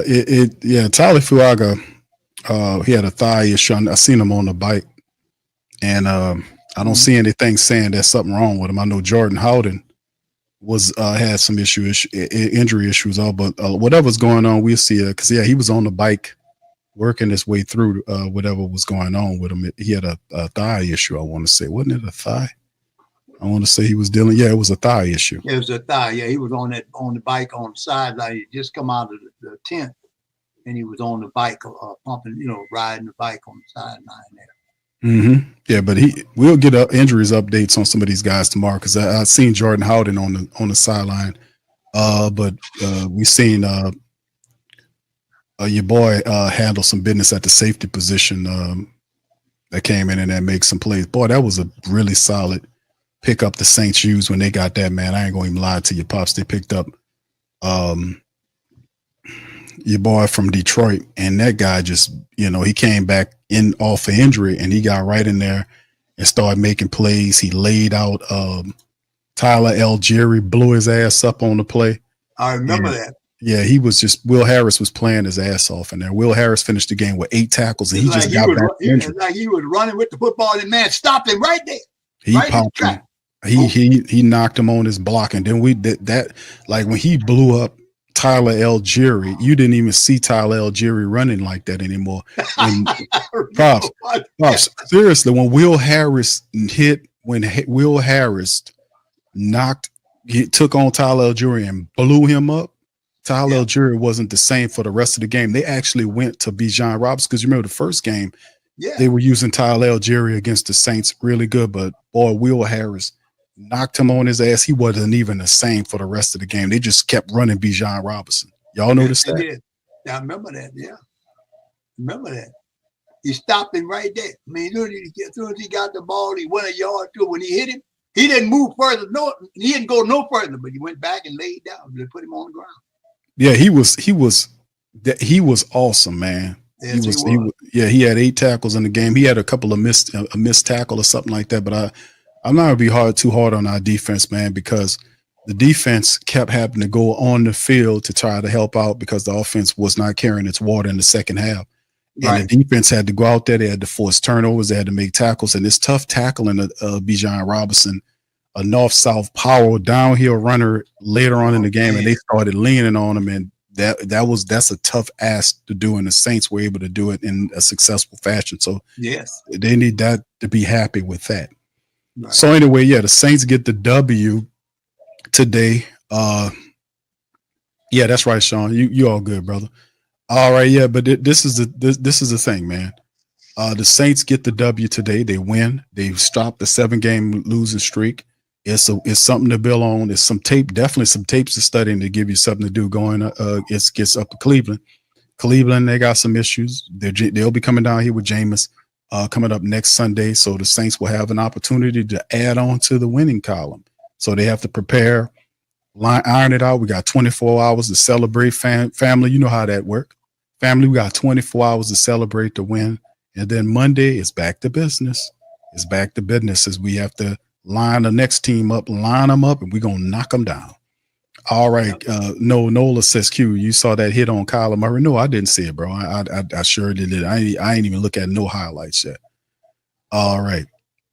Yeah, you're right. Yeah. And yeah, we get, that's right, Earl. Earl saying, McCoy. Yeah, you get McCoy back next week. So the Saints going to have the 5 starters back the first time in a long time, man, since the start of the season. So we'll have our offense. Hopefully that'll definitely help with the running attack. We know McCoy will be a little rusty. He missed a lot of time, but he's back. He'll be back next week for the Browns matchup. And then we play the Browns matchup. Then we have the bye week, send them to have the extra time. Then we come out of the bye week against a Ram team that's kind of struggling right now.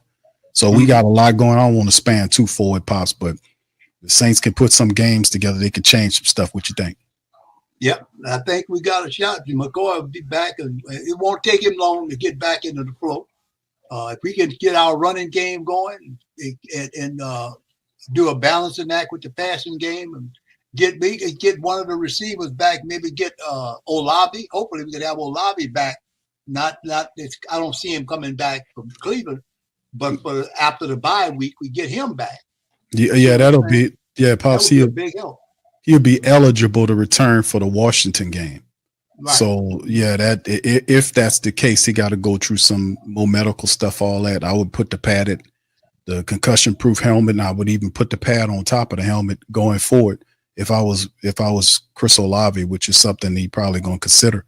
But yeah, he's not eligible to return until the Washington game. But yeah, getting him back would be big too down the line. Mm-hmm. That certainly would be. But I can see us beating Cleveland. I could see that distinctly a possibility. And we can start putting a couple of games together, winning a few games. You know, if they can get their feet under them, I think we have a chance to win a few games. Indeed. But today, this was an important game for them to win. Like you said earlier, they had to win this game. Because them beating the Falcons or beating any NFC South team keeps them in the hunt. So we split Carolina, we split Atlanta. We just got to worry about Carolina. I mean, not Carolina. Tampa Bay. The Tampa Bay waxed us pretty good. Next time we get them, we got to be able to. Hopefully, we can take them and beat them. We'll have all our stars back and make them run at them. Hopefully, we can beat them. We'll see what's going on, Pops. Is this some of the what happened down here? As the Falcon people were, we were down. They had Look at it. Rise Up tour. Yeah, they had a big parade. When they had that parade at halftime, I mean, They did this yesterday. They was down there filming themselves, second line in through the city. I know the bus going back to Atlanta is full. Yes. So yeah, they was celebrating, and once again, they don't get it. They rise up to fall down. They don't get it. They don't understand. They don't get it. Boy, that waving the Atlanta flag. He ain't waving that flag right now. I bet he's sitting down in the corner, looking at his cell phone or something. He crying in that flag right now. What he doing? That's what the hell he doing. So yeah. Oh yeah, they figured they had this victory locked up. Yeah, this Pops, this is this didn't age too well. No. All right, that's gonna do it for the stream. As we and shout out to my dog Big Low, man. They was down there with the rest of the Falcon people, the Rise Up tour, and they rise up to fall down. This is what the Falcons do. So anyway, with that being said, y'all please feel free to hit the like button, hit the subscribe button. Please feel free to share the show on your social media feed. We's in here. Shout out to the fam. Big ups to you. Demi says, Q, I prefer us to get number 5 pick or lower so we can have the chance for a better QB. We don't have a chance to make the playoffs. Let's focus on the good draft. We need players for every spot. Thank you, Demi. Appreciate you. Shout out to Demi. Yeah. I covered this at the start of the show, right? We talked about this. We talked about this on yesterday's stream. There's a report that Ian Rappaport, who's the insider for NFL.com, he did a report this morning. Y'all could probably look up for it. But what he was talking about, we talked about on Saturday, the report he released on Sunday morning. And we talked about what's going to happen in terms of the Saints and the move. Just because you fired Dennis Allen, does that mean you wipe the slate clean and start all over? And like I said, you can't start a rebuild without money. The Saints did acquire after draft picks, extra picks rather, for Marshawn Lattimore, but they don't have the money for a rebuild. So you need money to rebuild. You have draft picks are only a part of it. Now, I've said this because this is where Mickey Loomis has. That's why I'm telling people they should be upset with Mickey Loomis and Dennis Lauscher. They basically put you on a path that you can't reverse from. You can't. There's no reversing. There's not enough room for you to turn around and go back a different direction. You're on the path where you are forced to go down this path. You can't turn back. That's what I'm trying to get the family members to understand about the contracts that's going on. You got older players on contracts. That's the bulk of the money. The next 2 years, you have contracts or players on contracts that you could trade for lower value, which you're not going to do, or you're going to have to ride out these contracts. We're talking about people like Derek Carr. We're talking about Taysom Hill. You're talking about Tyrann Mathieu. You're talking about Demario Davis. You're talking about Cam Jordan. Even Foster Moreau fits the 2 year window because their contracts are set up where you have to go down this path. That's why they're talking like that. There, you need money to rebuild, and getting draft picks is a part to help this process keep going because you're getting draft capital so that you don't have to spend money or more money on players. You see what I'm saying? You get the draft picks. That's cheaper than going to try to sign free agents off the board. And this is the way they believe that we'll make it through. But there is no backing up out of this path that Mickey Loomis put people on. This is it. That's why he was fighting. That's why Loomis was fighting tooth and nail to try to keep Dennis Allen in there, because he understood that this is the plan that him and Dennis Allen and Mickey Loomis and Dennis Lauscher, if he got a brain, they put this path for us to follow. That's what the bottom line for it is. There ain't no reversing this path. And it's not, and I say that, and I don't like it, but I'm telling you the reality from the contract standpoint. Ain't no reversing this. Nobody wants to take Derek Carr's contract. It's a big contract. They reworked the contract this year to kick open money to sign people, and that tied you to him for the next 2 years. A year after that, you could have got from up under that, but you're tied to him with dead money and cap hits. Nobody's going to spend $50 to $60 million or get hit with a $50 to $60 million cap hit for Derek Carr. You're going to have to live with him. So you're going to have to find a coach that will take Derek Carr and the Saints, how they're currently constructed. There'll be you might be lessen a few players. Like you got Paulson Adebo, you got to sign. You got Juwan Johnson, who you probably going to try to see if you can find somebody. You got Chase Young, Willie Gay, Will Harris, who stepped up and played. It won't be expensive, but you have to make a decision on some of these players because some of these players are going to get a nice little contract from somebody. Chase Young is somebody going to offer him a good little money based on what he did because he showed you this year, if he keeps playing this way, that Chase Young stayed healthy for a full year. That looks good on him. Somebody might want to offer him a deal. Then you have to, you're not going to be very active in free agency in terms of signing big names because they got to work back $60+ million next year in the red to do this. So you don't have the money because you're $60 million in the red starting that next year. If the cap goes up 20 million or whatever the case may be, that cuts off some of it. You're still 40+ million in a year. You still got to rework money, and that money got to go somewhere. So you're taking money from the future and bringing it into like money from 2026 and 2025 to get the money down so you can even function. This is Mickey Loomis did this. That's why I be telling people that Mickey Loomis, Lauscher, and this whole thing is all on them. You're on the path. They're in the reverse button here. He put you on the ship with a lever that go forward, and then once you push it forward, he done broke it off and threw it out the window. You can't reverse it. You got to go through this path. You got to go on this path. And the only way out of it is you got to wait for those contracts that I talked about to expire. Well, it takes 2 years. Once those contracts expire, you get over $200+ million back. And at that point, you got a brand new team that you would have to have a new quarterback for and all this kind of stuff. That's the game. And what Ian Rappaport said this morning that I said Saturday is that the Saints say that they're going to not have a big rebuild. They're not going to burn it down to the studs. I was like, whatever, man. I said that Saturday, man. I told the fans that they dropping it. Well, oh, shit, the Saints said, oh, they ain't going to burn it. Well, whatever, man. I've been talking about that. Ain't nothing new, what they talking about. The guy just got a larger audience to say it, to make them see, like, oh, you ain't going to burn it down. Just, no kidding. The contracts they have is locked you into a 2-year window, unfortunately, and they have to win. So they're not going to go out there and funk it up and try to lose. They're going to do their very best to win games to get in the playoffs. They're going to really try to justify what they did, especially Mickey Loomis, because if it fails, that's a lot of issues going on right there. But it's still, I'm not saying they're going to make it because it's a long way. It's a very long way to do that. It's a long way to get there. You got 3 games. Through 10 games, you won 3 games. You still have to beat, you got 7, 8 games left? I forget.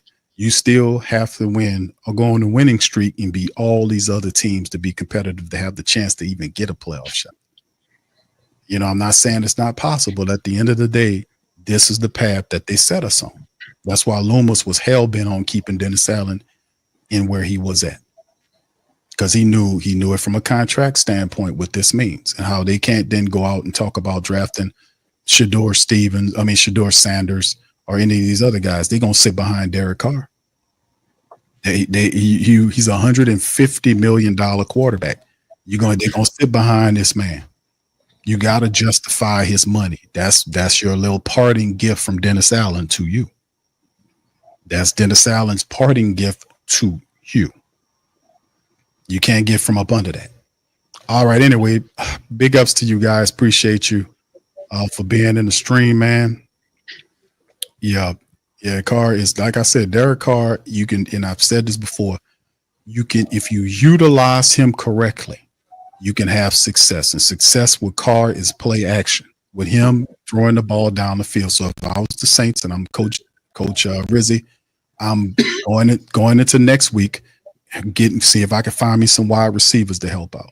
See if I can hit free agency and see if I can bring me some guys in here that can help me stretch the field. Get me a couple of veterans that got some experience that's similar to the system that I'm trying to run because they got them out there.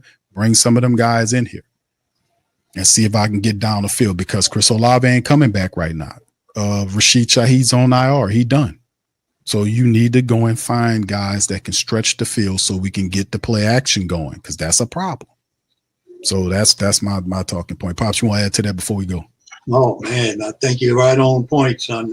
With our limited money, we got to see what's out there and see who's out there, and they can continue to do that and bring some help in here. We can might be able to have a chance to win some more games. And I think you're correct. I believe we got a shot to do some things.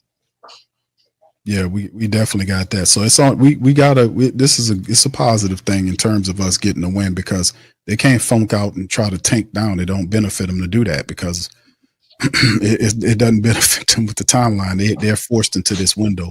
It's unfortunate. A lot of people don't like to hear that, but it is what it is. It's just what it is. It is what the truth is. The truth. All right, Marley Mall says that why Mickey was fired from the Fast Tex when he was young. Pelicans Note says, Q, I love the background. The Atlanta Saints. Yeah, the Atlanta Saints, man. Yeah, that we've been calling them that because they're having success because of the guys that we talked about. Terry Fonto's a Saint, man. A lot of those guys that was making plays is former Saint players. Caden Ellis led the team in tackles today. That's a Saints guy. So all they do is come in and take your player and win and say, look at us. We're winning. Yeah, well, our players, our philosophy. The problem is we forgot that. You got a smug guy at the top that's screwing up everything. We need to get him out of the way. All right, Mew says, I heard you say Washington Q. Can you talk about Laddie? Was anyone else surprised by that move? Yeah, well, not really. We knew eventually, whether it would happen this year or next year during the offseason, they were going to get rid of Lattimore. We knew that because the contract stipulated that, that they would make a move on that. That's why Kool-Aid McKinstry's here.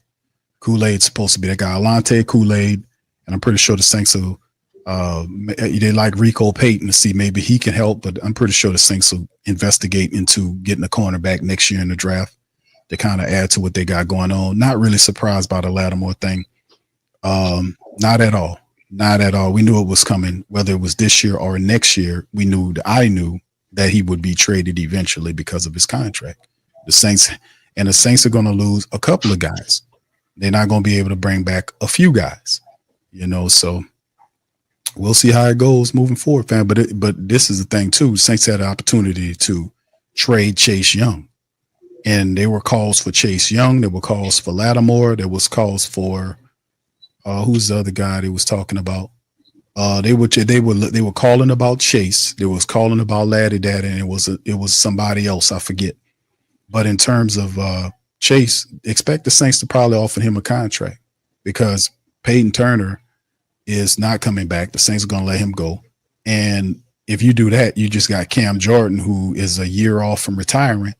And who do you got? So the Saints are just going to stick it out. They're probably gun-shy to draft another defensive end, so they'll spend a few dollars on Chase Young. That was a big indication that, hey, man, Chase Young probably going to get a contract from the Saints because they had a chance to trade him prior to the deadline, and they held on to him. So there were definitely calls about Chase. So the Saints don't be surprised if the Saints have a contract extension with Chase Young, opposite of Carl Granderson. Don't be surprised. And to be honest with you, I'm not too angry about that, even though, he'll get better as the system goes, but the Saints need to work on that depth a little bit more too. And hopefully get Tanu Passamio back soon. I know later on in the year, Passamio's supposed to return. He'll be a big help for us too. All right, fam. Appreciate you. And Marley Mall says it's the last one. Says, "Oh yeah, can you too?" You says Rizzy. He says work on that Rizzy impersonation. You got Mickey nailed. I'm gonna get it, brother. I just got to listen to him a couple of more times. And it's raspy. I know he's raspy. Hey, we got it, that kind of thing. I'm gonna kind of iron out the wrinkles on that. Marley says, "Q, the only one left here to protect Carr is Mickey." Now you can look at. Yeah, that's true, but that's a part of the window. It's not. You're not, like I said. We just tied into Carr, and my thing is, I know they ain't gonna trade the man because they ain't gonna get value for him. He works if you can get him into the running game, into the play action. So my thing is, instead of just looking to can him and do whatever this type of stuff, just get him the wide receivers to get downfield so he can get into his throw bag. That's all I'm. I have to take what I have. I got to take what I have. I can't be sitting up here and worried about, well, I got to get this guy out of here because no. I got to work with what I have to win right now. Right. I can't burn the house down. I can't burn it down and start from whatever. I have to work with what I have right now. So I have to figure out what he's good at, which is play action throwing. I have to be able to get him the wide receivers. I have to be able to get my offensive line together where we can be able to run the ball effectively and then get into the play action so that can help him, so that can get him the help. So that's what it is, fam, as far as I'm concerned with him. But Carr is good in the play action. That's what it is. That's all it is. If you use him try to use him to win game by itself, you won't win games like that because he's not that dude. You got to use him in the right way. And play action is his way. That's exactly what it is. I don't care about trying to cut him because it don't make sense to cut him because you're going to get hit with $60 million, $50 million debt cap hit. That don't make any sense for you to even go there. So we in the throes of it. You're in week 10. It ain't about trading him away. He healthy. Get him into the play action. Get him some wide receivers. We need wide receivers. We need the wide receivers. You got to get fast wide receivers who familiar with your system. We got to get these guys ready. You know, get it. We got the Browns, and then we got a bye week, so we got some extra time to see if we can get some stuff going wide receiver wise. We need help at the wide receiver level. We need help. We need help there. That's the bottom line. We got to get if there's going to be, because they're not going to throw the season away. They're not going to tank because monetarily speaking, they can't afford to tank. They can't afford it. You know, people like you, I don't want this. I hear you, but this is what you're getting. This is Mickey Lomas. Hell, I ain't do it. Don't be mad at me. Don't be mad at me. I ain't do it. I did not do it. All right. So, yeah, I didn't do it. I didn't do it. He says a high note raspy. Is it? Yeah, I'm gonna have to see. I gotta get it down. I'm gonna get it. Y'all know it. If I can get the Mickey down there, I can get raspy, Coach Rizzy or raspy Rizzy. Gerald Drew says, so cute. I tagged you in something on Twitter, brother. Okay. All right, brother JL, hold on just a second. Let me see if I can pull that up, sir. I think I got my Twitter up here. Let me see what's going on. My ex, I mean. You know, they get mad at you when you says it's something. Hold on, let me see if I can find it, brother. All right, but anyway, man, listen, man. It's all good. Yeah, we was all right. Yeah, they kept and it's a lot of positives here outside the win. The Saints did a decent job of keeping Carr upright. There was no sacks on Derek Carr in this game. Saints had 3, Carr had no sacks, so that worked out well today. Yeah, the NFC South is horrible. Yeah, well, I mean, you got them on top with it, 6-4 wins. The Saints are 1 win behind Tampa Bay. Tampa Bay is 4-6, Saints 3-7.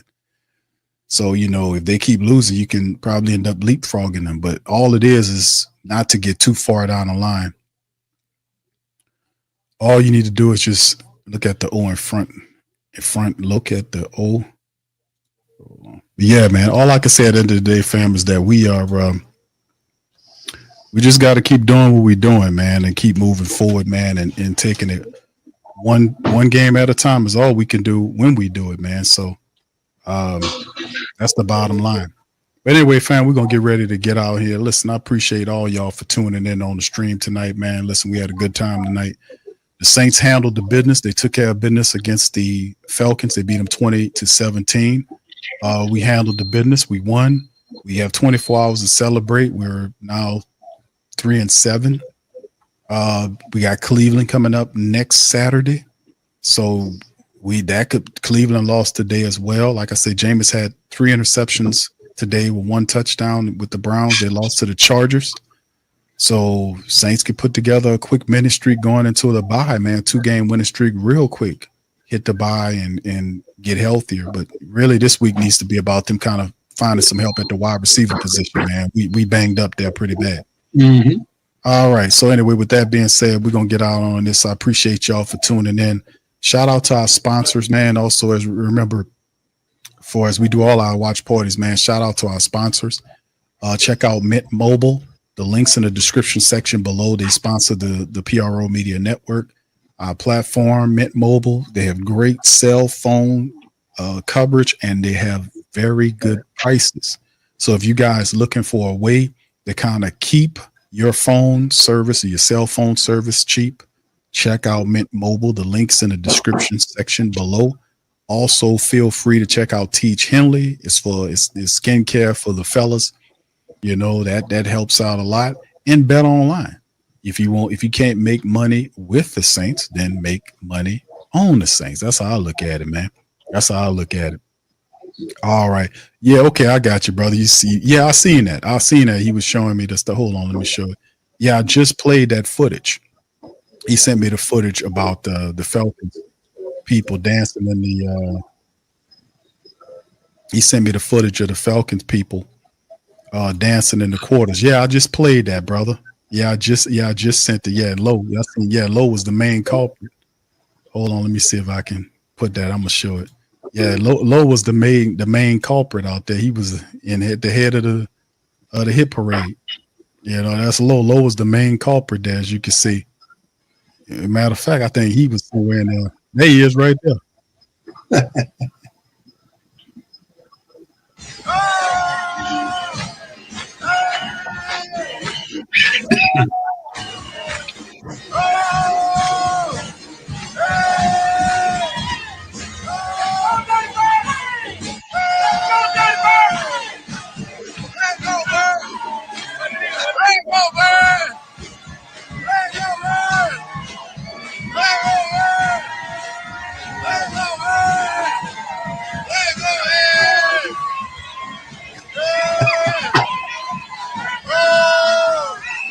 That's none of this age well, Pops. None of this age well. Yeah, they had a good time doing it, but didn't work out for them. But they ain't saying that right now. They all back on that bus. Atlanta about 500 miles, so he catch the bus. He's been riding the bus in the fly. Oh, they're gonna get plenty of damn sleep. That's what's gonna happen, man. That I tried to tell them, man. Ain't nobody won't listen to me. I tried to tell them, like, listen, man, y'all, we right what y'all need, man. We got what you got. Yeah. All right, yeah. But with that being said, we're gonna get out on that, man. Y'all check out Bet Online, man. If you can't make money with the Saints, make money on the Saints. That's all I got to say. All right, yeah. He says Q. He says if you got a 99 Pontiac Grand Am, it just keep changing the all. Yeah, that's Mickey Loomis, brother. Mickey Loomis ain't got no Grand Am, bro. He drives the company's cars. That's Mercedes Benz's, bro. he drives what they drive. You know that she has multiple car dealerships. They got a luxury line. He don't drive the Grand Am, bro. Hey, that's how they doing it, bro. That's what I've been saying, man. People don't like that, but that's the truth. There is no reverse on this. You got to go through this. So either you gonna go through it good, or like what it is, or this is it. This is it. All right, yeah. He says, look at all those idiots. Now they did what they did, man. They came down here and they got ran up out of here. It's a long trip back to Atlanta, man, with that W. So you take that L with y'all back there, second line, and sashay your ass back to Atlanta, man, with that L, man. All right. So anyway, we 3-7, Pops. We 3-7, man. We got it, man. We on to the next matchup at home against Cleveland. We'll enjoy this and then get back to business on Monday. So yes, sir. With that being said, we'll get out on that. Listen, man, y'all check out our sponsors. Also check out the merch in the description section below. Help us out by giving us a like and subscribe and share, man. And we'll be back Monday to discuss more of it. Appreciate y'all for being with us on our game day coverage. We'll see you on Monday. Much love. Who that to you? Yeah. Boogie like Benson, I'm a who that. I'm a who that. Long as I'm living, I'm a who that. Lose or winning, I'm a who that. Sports coma, yeah, this is where we do that. Where we do that, where we do that, where we do that, where we do that, where we do that. Boogie like Benson, I'm a who that. I'm a who that. Sports coma, this is where we do that. Where we do that. Welcome, welcome, welcome. Somebody please better help. Running this thing like Elf. Thank God every day I'm not a Felp. Go to YouTube Live with Big Q and the guys. If you ain't ride or die, the bandwagon get flipped. Been marching in, that was way for the ring. I was yelling out your shade for the championship. Fucking on town, duck down. Falcons, pluck, get shut down. Panthers ain't much touchdown. The vision really belong to us now. now. So much hate on the Saints, you could probably tell. Ever since Bounty Gate hit the NFL, when things seem fishy, then you probably smell the crooked referees on Roger Goodell. Yeah, money like this, and I'm a who that. Every day I'm living, I'm a who that. Lose or winning, I'm a who that. It's the sports coma, this is where we do that. Where we do that, where we do that, where we do that, where we do that, where we do that. Boogie like this, and I'm a who that. It's the sports coma, this is where we do that. You're listening to the Sports Coma with Big Q and the guys on the PRO Media Network.